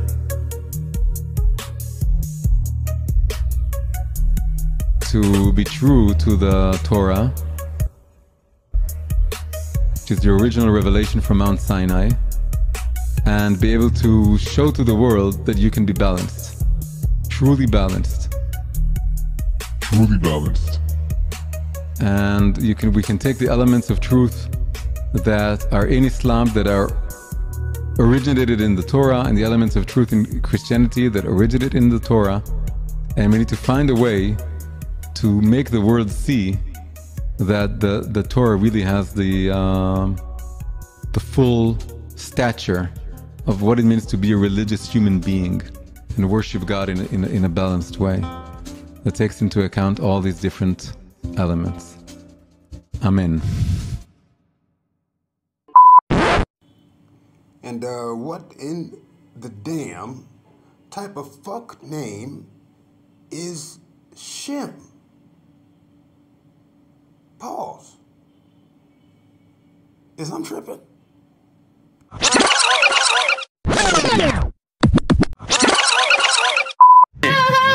Incidentally insolent on that nigga shit by accident. Ignorant with it.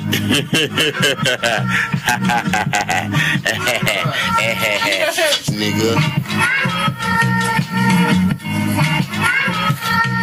Yeah, we wildin', profiling.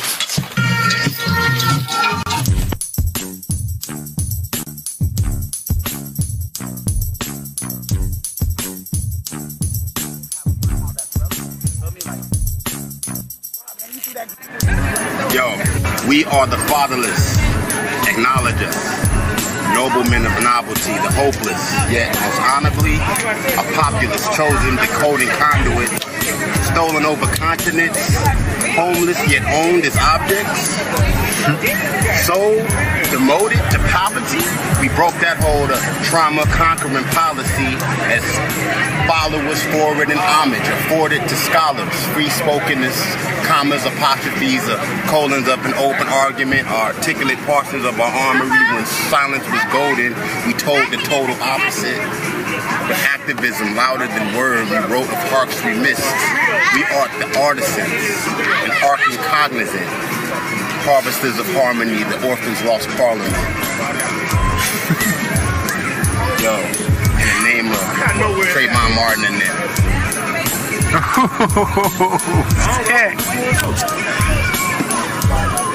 Yeah, man, fam rap all day.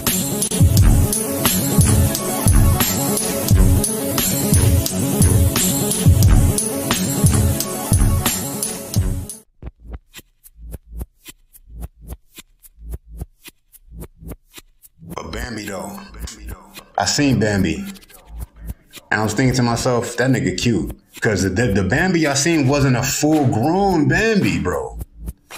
It was still a teenage type Bambi, and I was young. I had my first son already, but Mali was not here yet. Mali wasn't here. Your mama was still pregnant with you, Mali. Still pregnant with you, Mali. Miles was already here though, because Miles, we had Miles while we were still living in Long Beach. We left from Long Beach, because like I told you, we got evicted from that other spot that I moved into right by the business, right? A nigga on the same block where your mama went to work at. All she had to walk, nigga, was seven steps to work. Nigga, I used to live on the same block she worked on. And, but we ended up losing that apartment because of Joe, hating ass. Nigga was trying to give me the whoop, trying to beat him up basically, because we got evicted because the nigga, we told the nigga what not to do. He still did the shit what not to do to get evicted. We ended up getting evicted. So whatever the fuck it was, he knew not to do it. We told the nigga 2-3 times, we still got evicted. So yeah, that's why we ended up losing that spot, because of nigga Joe. But with that, you know, we was working together, cooperating, joint sort of agreement to where he had part of the bread that I wouldn't have not had, technically speaking. But either way, you know what I'm saying? There's some things you gotta let go sometimes. Because really, when it comes, like I'm saying, like the difficulties involved with certain shit, man, it's like some things you don't see, whether you can or not. You know what I'm saying? And when you try to attack something from one angle, you're gonna be missing it from a whole nother angle, brother. It's a part, and it's not what to do to not attack or stay protecting your interest, or at least your understanding, or position or stance. It's not what to do to not protect your stance as well as your grounding and foundation. But if you have a true grounding and stance and foundation, it's going to protect itself enough for you to be able to maneuver as well as evade, explore, yes, as well as deflect. Let whatever you would be deflecting be deflected in its very assault towards you, brother. Because anything that is negatively involving itself is automatically going to what is called negate its own self. With you remaining fortifying, right? As far as your foundation is concerned and defending it, it's going to defend itself as long as you stay fortifying it. It's the part a lot of us be trying to use as an excuse to do both, or take a breather from what it is to focus on making sure that we're clarifying within our life, because of course that may end up meaning that we lose friends that we've gained on that same path, or that path is over. We can move on. We move further past wherever we situated ourselves in this comfortable little, standing zone, or these acceptances that we've allowed ourselves to become attached to. When we on a path, bro, and the destination is the adventure. The adventure is the destination. The adventure is the destination. As far as experience is concerned.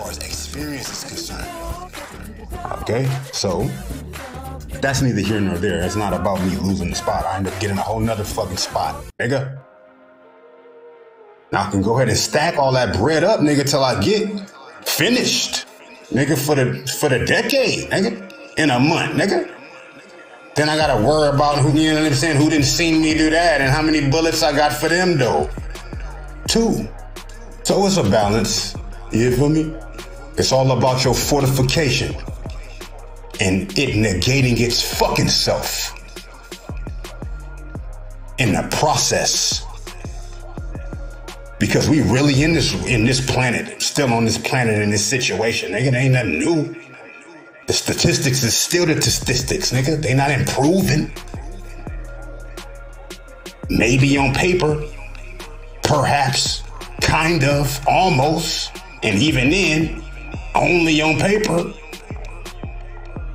Black Lives Matter / LBGT / oops, what?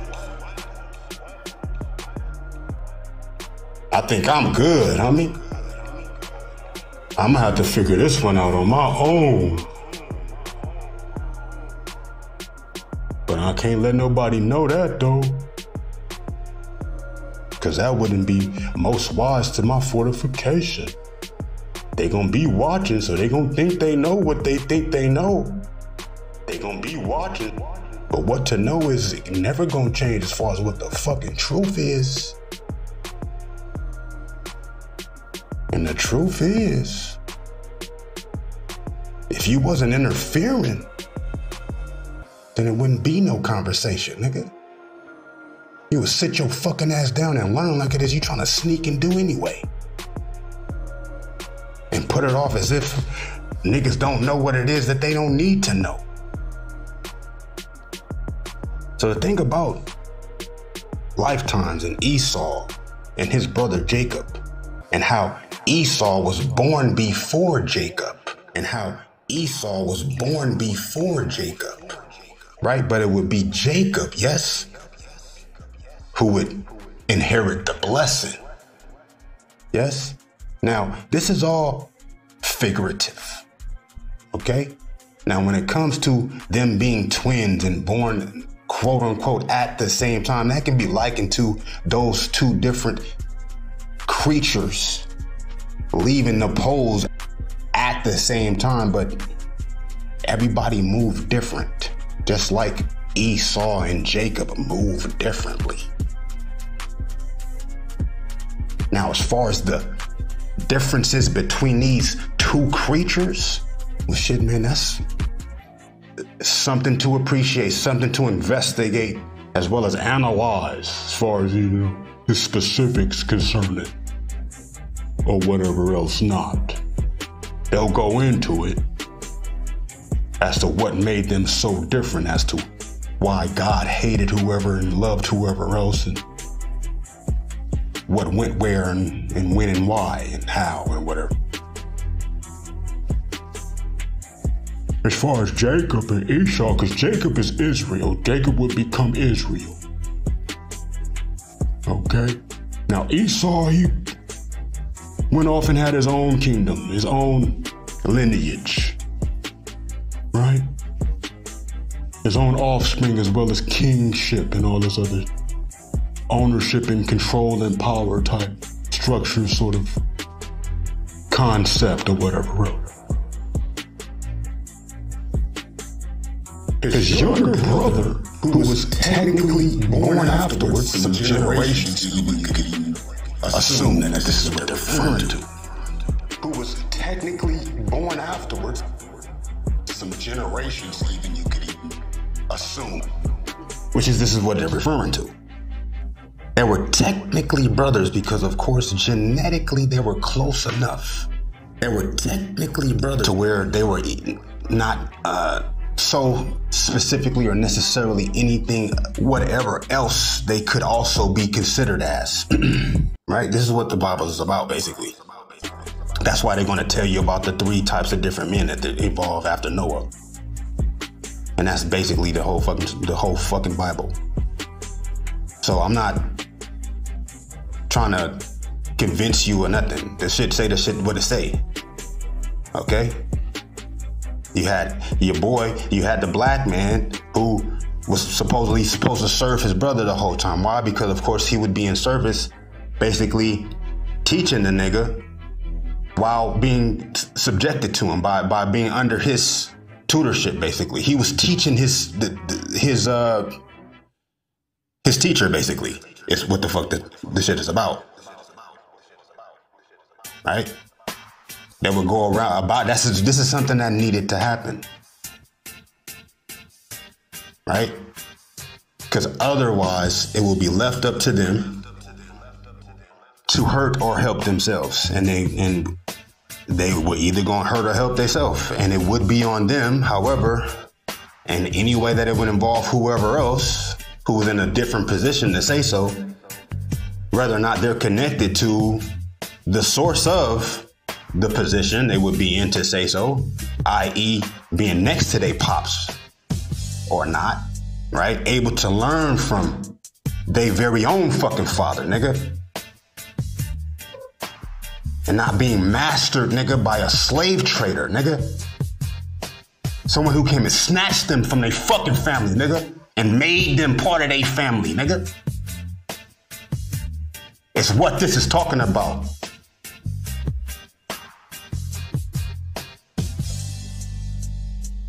It's still finna be love there. Ain't nowhere else for it to go. Ain't nowhere else for the love to go.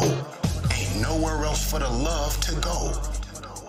So God said he chose Israel, even though he was born mad later. And the story went how it went. Jacob, before he becoming Israel, did some different things that might not have seemed so characteristic, you know what I mean? Or lovable, or whatever the fuck else, or fair. Hey, God said what he said before Jacob did all that though. You know what I'm saying? Sometimes it may look a certain way, but it's really basically for your own good, basically. So that you don't end up hurting yourself more than you're able to help yourself. You understand? It's the part that be a lot of times that be happening, but another time you don't never know. You got to kind of take that risk. And a nigga might wise up, click into the God that he actually would have to be, just having a part of God in him, just having a conscious mind at all. No matter where it is that it is become accustomed for it to operate or whatever path, cause keep repeating or whatever else, right? Allowing itself not to finish before he's finished or can be done or whatever else. With lifetimes is what ended up happening. But as far as that's concerned, the story was that Jacob used to make this little venison stew shit. All right, the nigga used to cook up the deer, you dig? And I'm thinking to myself, what the fuck? Because then you got Santa Claus and the reindeer and shit and all this extra shit, right? And Christmas, and then Christmas actually got to do with Jesus. It's actually the commemoration of Jesus' sacrifice, basically. Jesus' sacrifice, basically. God giving his own begotten son or whatever else. This is the whole situation with Jesus and shit. You dig? So that's the situation. And that's what everybody kind of necessarily realized to a certain extent. But everybody don't necessarily realize that though. You know what I'm saying?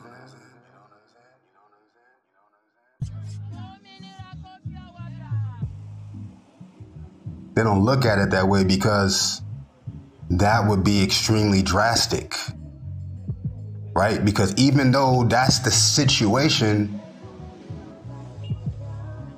that being the situation is another situation in itself. Okay? Having to do with love overall. Now, you can singularize, you can emphasize different areas of this fuller structure. But firstly, let me help you to understand something.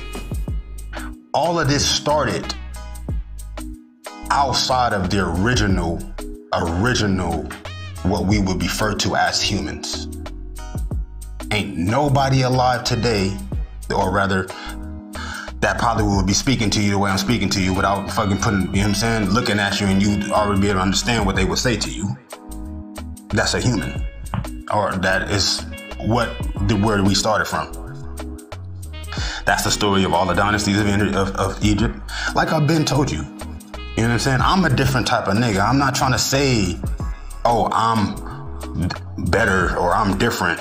Nigga, I'm not no different. Ain't no comparison to not one person on earth.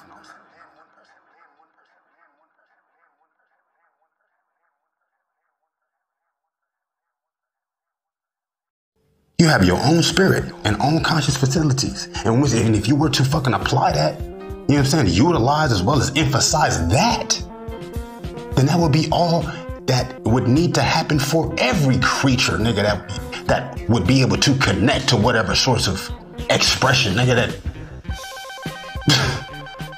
is the part. It's the facts. All you would have to do is continue until of course, you can be closer to finish than you started. For the most part, we're being finished before we can finish. Even outside of whatever type of natural deviation or interruption or distraction or deflection. That's where it's coming to. That's what people are realizing. But see, it's another layer to that too. It's a whole nother layer to that as far as even when it comes to spiritual warfare, aside from whatever type of actual nigga political warfare. You know what I'm saying? And constructs as well as domination goals and you know what I'm saying? Or what do you call it? Colonization basically of these new fucking human niggas. You know what I mean? Because like I said, you keep some niggas around, they either gonna click on or they don't click on their own. And if they don't click on their own, then they gonna forever be having a vendetta against you. Right? For basically deceiving them. And that's the story of Jacob. How he deceived his brother and then deceived his father in order to sustain the blessing, to claim the blessing. Even though it was already promised to him, he had to acquire it. He had to, sell it. He had to procure it. It's the word. The nigga had to procure it twice in a row, even though his brother had already gave it to him for the soup. Even though the nigga gave the blessing to him for the soup, you know, that's your big bro. He can easily just be like, fuck that. That's my soup. I just was saying anything for the soup. I changed my mind. Just like I told you that, I'm telling you this now. I'm the big bro. You gotta listen to me or else. Right? But if he get it from his pops, then that's a whole nother layer that he can't necessarily argue with. He would have to argue with his pops. And what's cold is he came in the room in time enough, nigga, to argue with his pops. Right? Even though he was on his deathbed, bro. And could have easily checked out, nigga, in the moments between you feel me? The shifts, nigga, of the other brother coming in as whatever the other brother would have came out, brother. Yeah, man, it's a message, man. It's like theater, man. It's heavy, bro. But it's not. It's a beautiful thing, bro. Right? Because Jacob can't be Esau, Esau can't be Jacob. They can both boink on the same broad at the same time, though, and that's a whole nother little dynamic. You know? Ain't nothing stopping that. You feel me? As long as everybody agreeable, shit ain't nothing to argue about. To be honest with you. And that's gonna do a lot of calibrating in itself, brother. Trust me. You gotta get over yourself, man. You feel what I'm talking about? What makes sense is what makes sense. The truth gonna remain the truth, brother. So all I say is embrace as well as celebrate the truth, man. And let's share the truth, man, because it's not going nowhere, man. It's finna be right here, man. When you finish arguing with yourself and feeling like you ain't got to live up to what you didn't say it to a nigga. You know what I'm saying? So that's what ended up happening with that. And the thing about the deer, right, was funny because it's like deer represent that, you know, even in Nordic as well as in Celtic tradition, you know, you got you know, the stag, you know what I'm saying? Representing life, you know what I'm saying? And everlasting life too, you know? So that was just interesting. And something was going on in my life too, as far as art is concerned, in my artistry. Where I was at, and the reason how I even got to where I was through a business contact of my father's, who I end up doing business with alone on my own accord. Okay?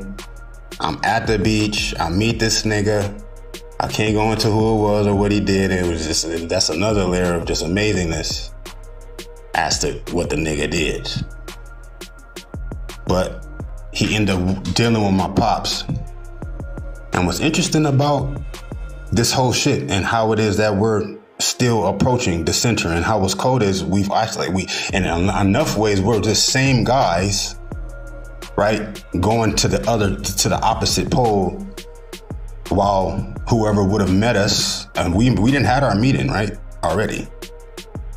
That was the passing of Esau and Jacob.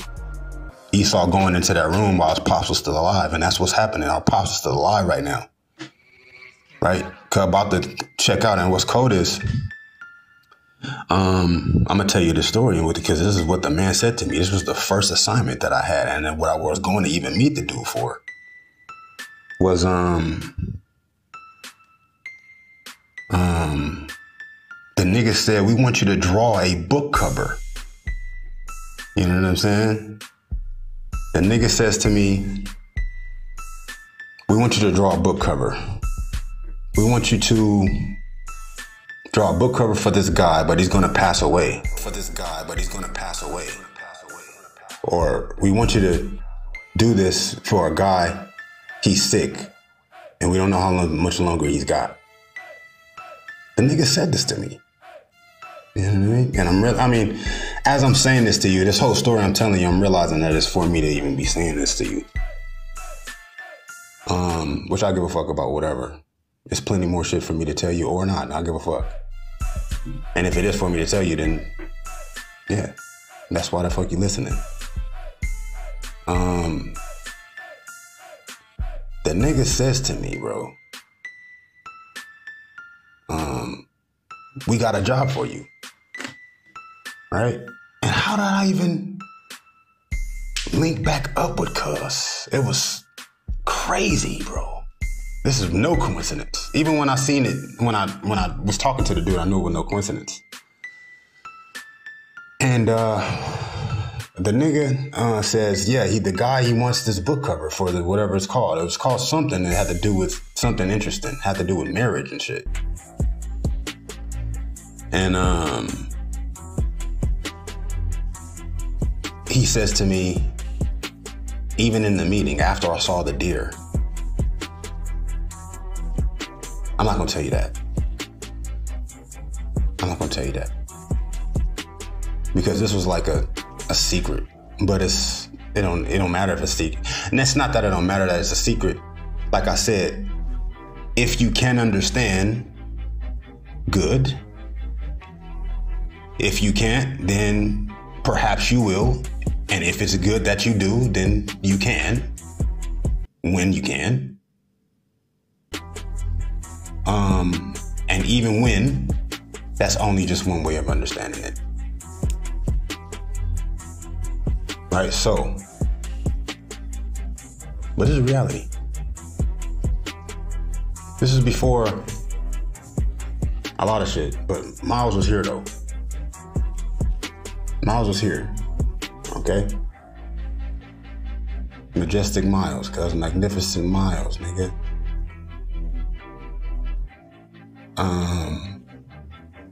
The Everest, nigga, the first, nigga. Right? Because the thing about it is, and how it's kind of like we've met each other back and forth. We've been crisscrossing this whole time, you know what I mean? Back and forth from the poles, basically. Really, it's really only happening one time. This scenario don't necessarily need to happen again. And really, we supposed to turn around and go back to our poles. and maybe even go back to our poles to where we then circulate around the Earth back from the same pole and on the other side of the Earth coming back to meet each other on the other equator, right? Ain't no telling how many times we done did that. You know what I mean? To where we done made U's, meeting at the tip of the U's and been going back and forth, or we finally or alternately cross each other and go back and take it all the way up the side of one side of the Earth, right? Which side it should or would be, and what determines that is another question or another answer. But whatever side or whatever longitude line we take, whether it's the prime meridian or not, all the way to the next pole on the other end of the Earth, because you got sides and you got ends of the Earth. The ends of the Earth are going to be the poles. Yes, you could say top or bottom, but really there's only two tops, basically. You know what I'm saying? You're going up from the middle. You know what I'm saying? The middle is going to be the stage. You're going to be going up. Okay, that's why African maps is drawn, quote unquote, upside down, because it's on the equator. The top half of Africa's on the equator, so north is south from anywhere else. You know what I'm saying? All the land is below the equator is in Africa. All of the land basically is above the equator, so that's why north is up. But north to Africa would be down. And that's the way you look at it, right? And that's why the horoscope is completely reversed in a different direction. You know what I'm saying? When it comes to Africa, because that's the way the stars would appear. It's not the same. The curve of the Earth makes a difference to where it's completely reversed. Even literally speaking, when it comes to black and white men, literally speaking. But Antarctica, though, they trying to get up in Antarctica, even though they already up in Greenland and Iceland already, and as well as Siberia and Russia, nigga, all them ice caps over there. They trying to take over both the poles now.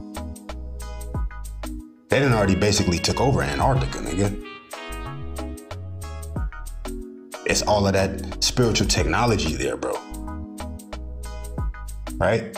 But they not even able to understand it or decode it without our minds. They're gonna fuck around and end up killing themselves, but they don't. But half of them don't care about killing themselves, right? They looking for new, more thrilling as well as morbid ways and spectacular methods of offing themselves on camera. You know what I'm saying?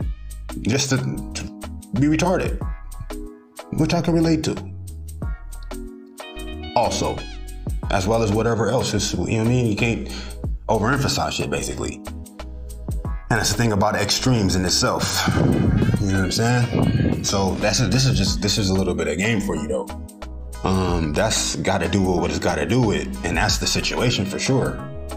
But the same thing even about his tutelage. You know what I'm saying? As far as us being under the tutelage of our students, basically. That was necessary so as to get whatever out of the system as to whatever decision they may make generation after generation, right? You may not agree with your father for the most part, and that's what the point I was getting to. Even within the black community, we don't agree with our father. I for sure didn't agree with my fucking father, and this white man that I met saw that within me. Yes? And said to me, you know what? Fuck that nigga. I said, you know what? Yeah, fuck that nigga. But it wasn't like that. It was like, I'm my own man, and, you know, I respect him as him. If you respect any man, bruh, don't be admirations of the nigga or trying to act like because you respect him, then that makes him more respectable because of your respect. Or more worthy of respect because you agree with or are available, or rather are unashamed of admitting your respect to him. That's like a nigga be mad when you don't do what it is that you want him to do and shit, right? You appreciate what a nigga can do for you, but then you be mad if a nigga don't do it and shit. Like, that don't match. It don't match. Or when a nigga don't do what they can do, then, or you try to act like you gonna make a nigga do what it is that they can only do, that only they can do. And that's what it is we're dealing with. And that's why it's gotta be at least whatever else also going on that is actually natural. That's not a construct. That's not an experiment. That's not an analysis arranged process. That there is a deranged as well as a dangerous risk with this ancestor transitioning right now. Okay? While we can still consult with the Father, that is the fathers within us that have cognizant and coherent recollection, okay, of the natural elements aside from whatever sorts of objectives, so as to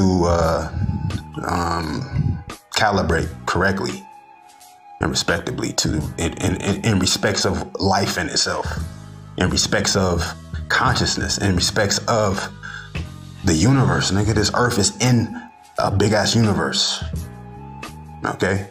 Yeah, we on Earth, but this Earth is in space, nigga. We may not be in space technically speaking, but technically speaking, we're fucking in space, even on Earth. Okay, and that's just the beginning of it, bruh. Because, like I said, everything's been constrained in the interest of it going every way that it needs to, so as for it to go, so for it to whatever else ain't going way that would need to go, can have somewhere to be at, while whatever else would go where it should go can be at. You understand?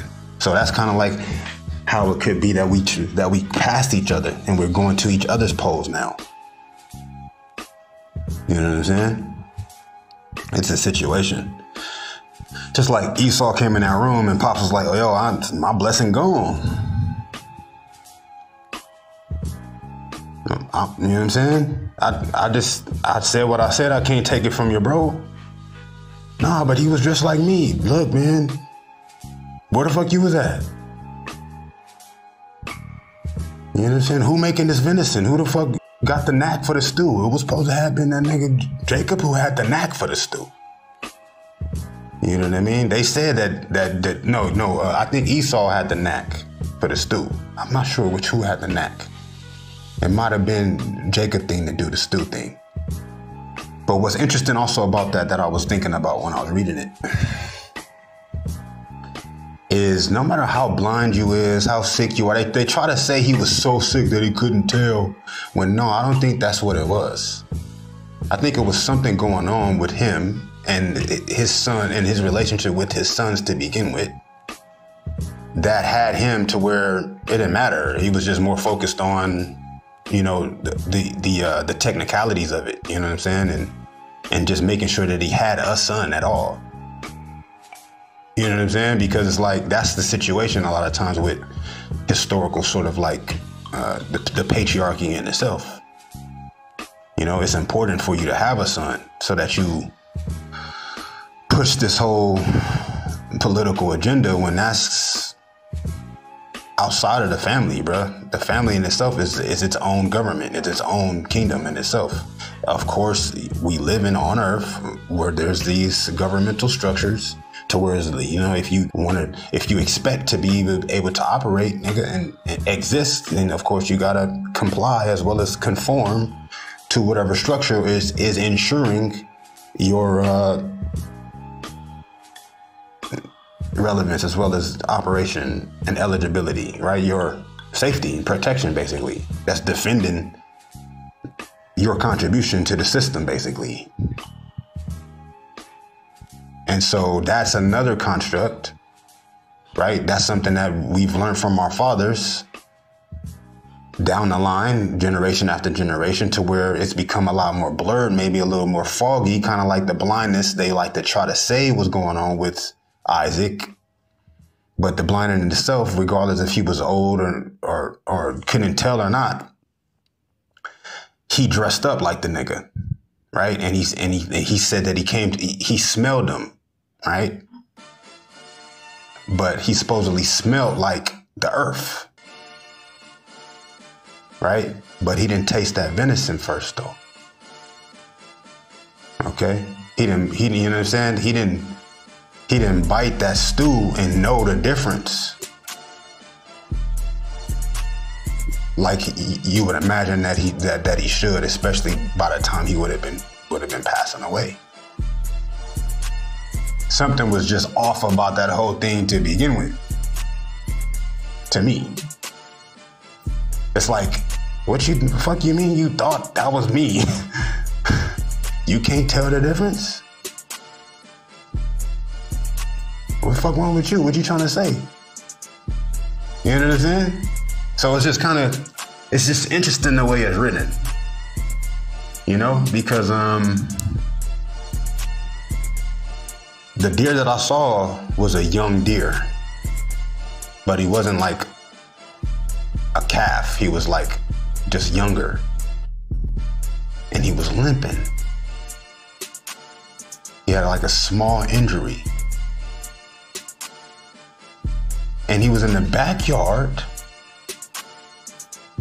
of this client that I went to go see, that this other contact called me to come meet him at this person's house, at the person's house that I was supposed to be doing this art for. I actually met the guy. He was literally older. Like he was literally, it was true what they were saying about him. I didn't say that to him. I came up with something to say that didn't have nothing to do with nothing, you know, to try to, you know, just extend my appreciation for having me as a guest in his villa. This nigga had quarters, bro. A deer popped up in his backyard and came to say hello to me, nigga. Fuck you mean?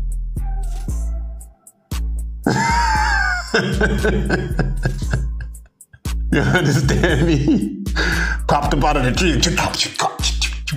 Came and stopped, nigga, feet away from me. Looked at me. And I was like, yo, this right here is next level. Yeah, man. So I had the meeting with the guy. He told me what he needed. But I was stuck on that deer. That deer had me shook. Like, I was like, hold on, bro. That shit was nuts. I was still kind of young myself, a fresh father in my 20s, young 20s, early 20s. And I knew it was an omen. The back of my mind told me it was an omen. And I was like, wow, like that was, I mean, it just, shit like that happened every time, every day, all day, every day, basically. But it still happened. And it, you know, and it's my life, you know what I'm saying? So, don't nothing happen in your life that ain't for you to do something with it. No matter how small or large it is. So I was just having that memory. I was thinking about how they said about Esau was born or rather Jacob was born after his brother, but he still was favored by God. Right? So that's basically saying like generations, like even your son, and that's how I even brought up about your son and how that's interesting about Miles. Because I'm living in my mama house, right? Or staying with my mama house until I raise more money to get my new place.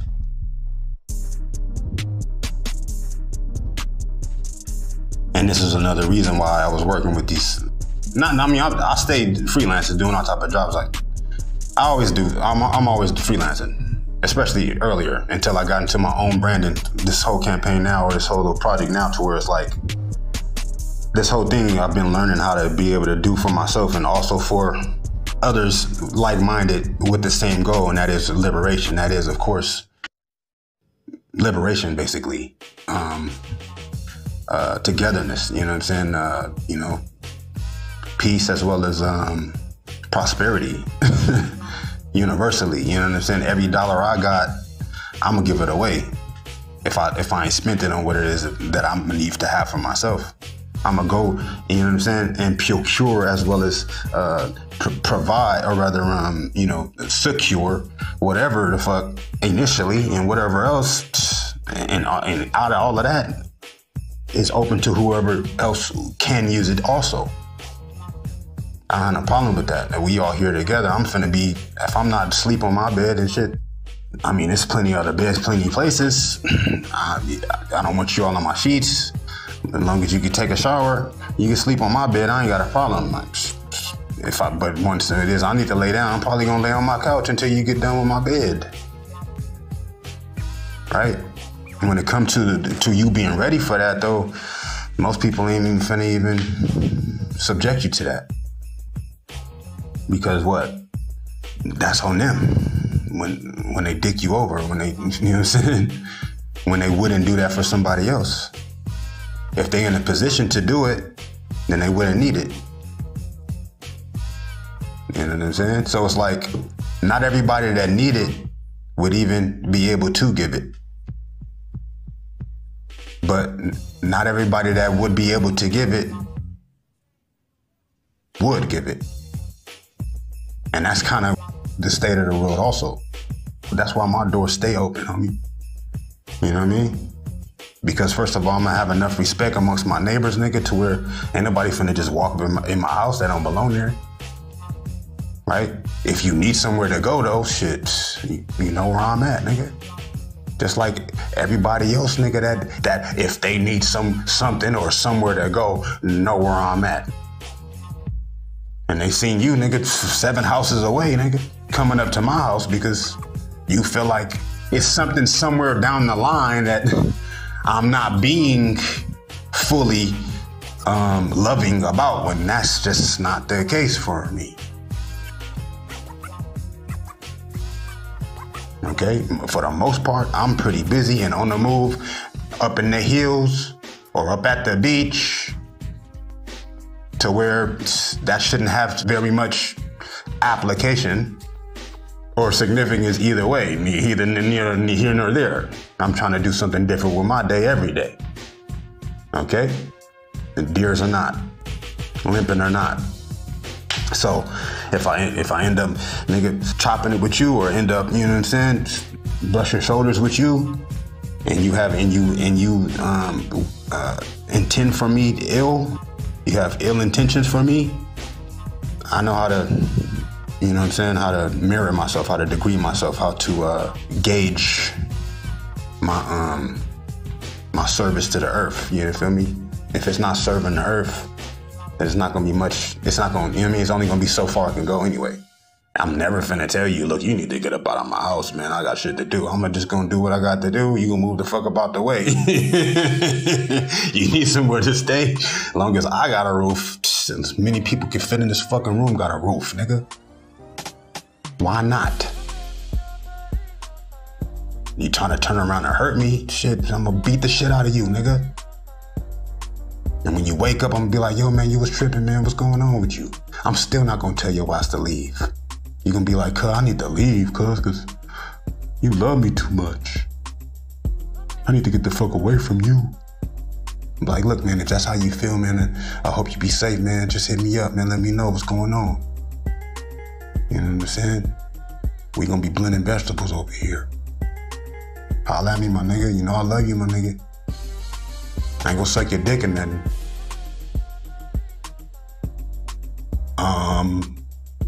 But yeah, man, shit, man. When you got it, shit, I might need it though. You know what I mean? I'm gonna come for show. I'm gonna come for show looking for you if I ever would. You know what I mean? If the tables turn, you know what I mean? We cross paths, nigga, on our way to the pole. You know? I'm gonna be like, yo, bro. All right, on my look. I had expended all my. I mean, not for sure. I'm just saying, like, just know that I'm gonna beat your ass again if you get to acting like you don't know me and shit. Maybe, if I got time. Which I shouldn't have to tell you that, but you act like a nigga don't know because a nigga don't give a fuck. Nah, bruh. It's bigger things to focus on is the part. And I need you, good. I need you to be you, cuz. I need you to feel safe enough to be you, bro. Cause it's a way that I'm not gonna be seeing it, brother. And I got nothing to hide from you, family. So whatever come to mind, if you feel compelled, I appreciate the blessing that there is somewhere to be for what needs to be going on.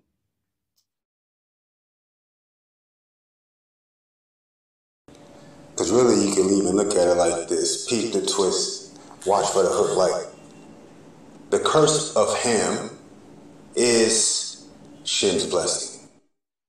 Shem's blessing was Ham's curse. For now, until whatever further notice, as far as protection, shit, man, I'm devoted to divine order, brother. In real life, brother.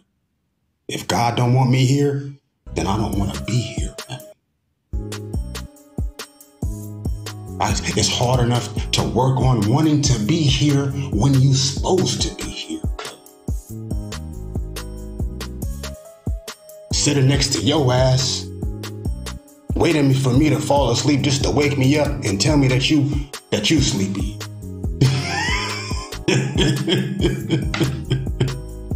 For me to be like, all right, my fault, bro. I ain't mean to fall asleep on my bed, bro. Nah, I ain't gonna say none of that. I'm gonna beat the shit out of you again.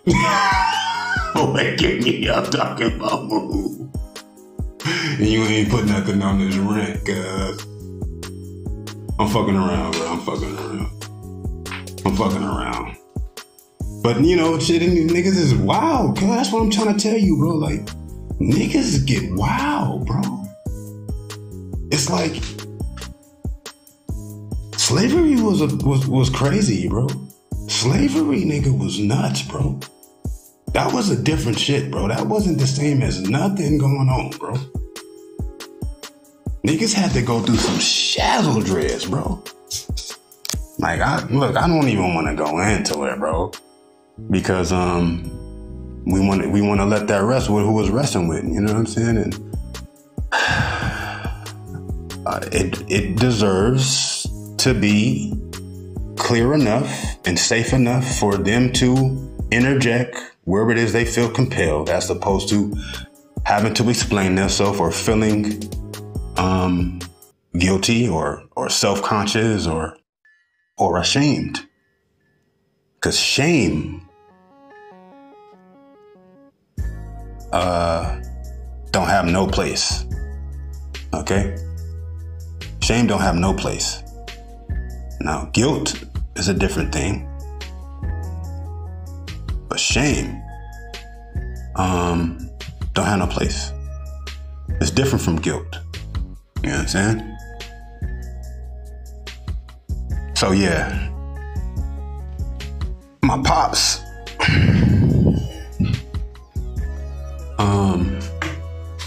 is my student, right? Our parents are our children now. Why? Because they don't have the right idea. Like I said, they had to do what they had to do to camouflage us. But there's always those able to operate even within the commotion, because first of all, you're not going to be able to even suspect or even expect what direction they're going to be coming from, or that they would even be assessing or analyzing all that they are able to, because they really know they're more abreast with the fuller breadth of the three comparisons, basically. At any given moment, they can take you out, but it would be more effective to use you to guide them to others, that they can be more effective with whatever it is that they're interested in doing. But like I said, nigga, a pure motive is protection in itself, right? You fortifying whatever type of structure, whether it's godly or purposed or just, it's about just is what it's about, okay? When it comes to order, when it comes to truth, okay?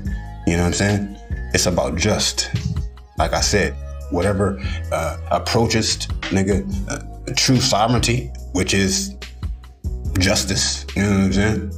Which is love in itself, is going to negate itself. Now, of course, in this physical realm, of course, there's collateral damage, and a lot of times it's luck. A lot of times it's nigga sheer chance on top of justice that brings you through to be able to even see a day where it is you're able to replace your understanding with a fuller understanding.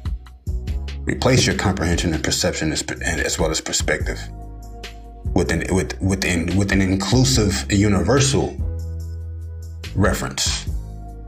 Right? I read this Esau shit many times. Right? And different things stand out to you, but that's why you got to go back to it. That's why you got to go back to it. That's why you got to stay owning up to what it actually means, and also allow yourself to forget it and focus on completely unrelated shit also, because that's really going on out here, you know? And by the time it is you get involved with that to whatever sort of extent, then it's going to be either time for you to cross that equator or turn back around and go back to the pole in order to come back to the equator again. But by the time you make that decision, there's still that traveling to do. You know what I'm saying? Now, who it is that's taking your place is still your brother, right? You still the same man, and that you're a man at all. So you either Jacob or Esau, but you can't be both at the same time. It just depends on the situation and whoever else the other man is. You know what I'm saying? So that was the story of the deer in the forest. And what it got to do with blessings, and what it got to do with sovereignty, and what it also has to do with what is called seniority, okay? Because your son is 100 times at 10 years old, nigga, than you can ever be in your lifetime. This is the undermined as well as underemphasized protection. Okay, that is fatherhood, that is brotherhood, that is sonship. Okay, right, with the proper structure in mind. You know what I'm saying? As far as even what it is to do after breathing, yes. You know, we breathe in, right, as much as we can, for the most part, the best we can, just to do what we do. It's required so as to breathe more. But that's not where it stops. It's just with the breath. That's just where it starts at. Okay? And your son, my nigga, right? Come on, man. By the time he 10, like I'm telling you, cuz, they say, I was watching some nigga, he said, bro, if we was not, and that's what the indoctrination is, and see, what's cold is the entire education system, brother, the entire educational board and nigga structure of academic scholastics from kindergarten as well as pre-K, my nigga, up to college, nigga, any schooling basically you can go to, was structured, nigga, by the pharmaceutical industry, brother.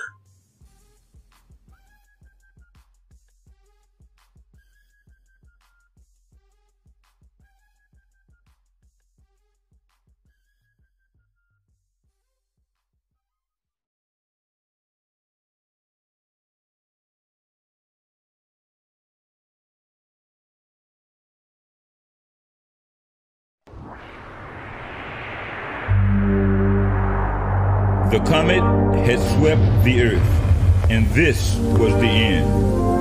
Was everybody dead? He must search and see. It was a little-known science fiction story, The Comet, published in 1920 by scholar, writer, civil rights leader W.E.B. Du Bois. It told the story of a comet hitting New York and unleashing toxic gases, taking all human life. A survivor emerges.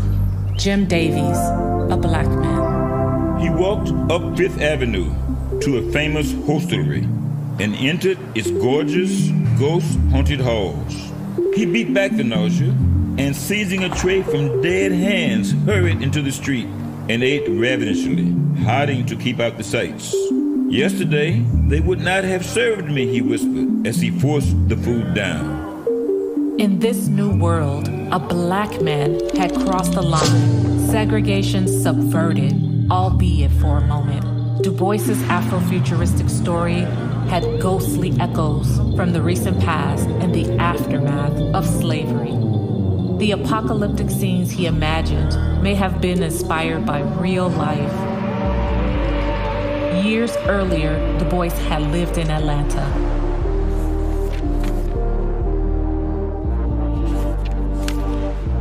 A city lay in travail, God our Lord, and from her loins sprang twin murder and black hate. 1906, and headlines screamed of white women raped by black men. Mobs of white men took to the streets. Red was the midnight. Clang, crack, and cry of death and fury filled the air and trembled underneath the stars when church spires pointed silently to me. Chaos ensued, property destroyed, and more than 25 black men murdered. And all this was to sate the greed of greedy men who hide behind the veil of vengeance. Bend us thine ear, O Lord. The abolitionist dream had faded, the hopes of emancipated slaves defeated. Now ex-slaves were cheap labor for the white oligarchs from the South and the industrialists from the North. Jim Crow laws spread, and the lynchings had begun. Till then, Du Bois had been a man of letters, a PhD from Harvard, an African American first. He was also a pioneer. In 1900, he presented the American Negro exhibit at the Paris Expo, a series of graphs, charts, and maps using dry facts with vibrant designs to discredit the myths of black inferiority embedded in scientific knowledge at the time. Data sets that argued for equality, design in the service of social justice, infographics to decolonize the mind. But now came the time for political action. He was one of the founders of the NAACP, the National Association for the Advancement of Colored People, the first civil rights organization in America. Its aim was clear: to end segregation that blighted African American lives, as Du Bois declared in The Souls of Black Folk. Herein lie buried many things which, if read with patience, may show the strange meaning of being black here in the dawning of the 20th century. This meaning is not without interest to you, gentle reader, for the problem of the 20th century is the problem of the color line. The color line that defined black people's access to the world, from bathrooms to buses.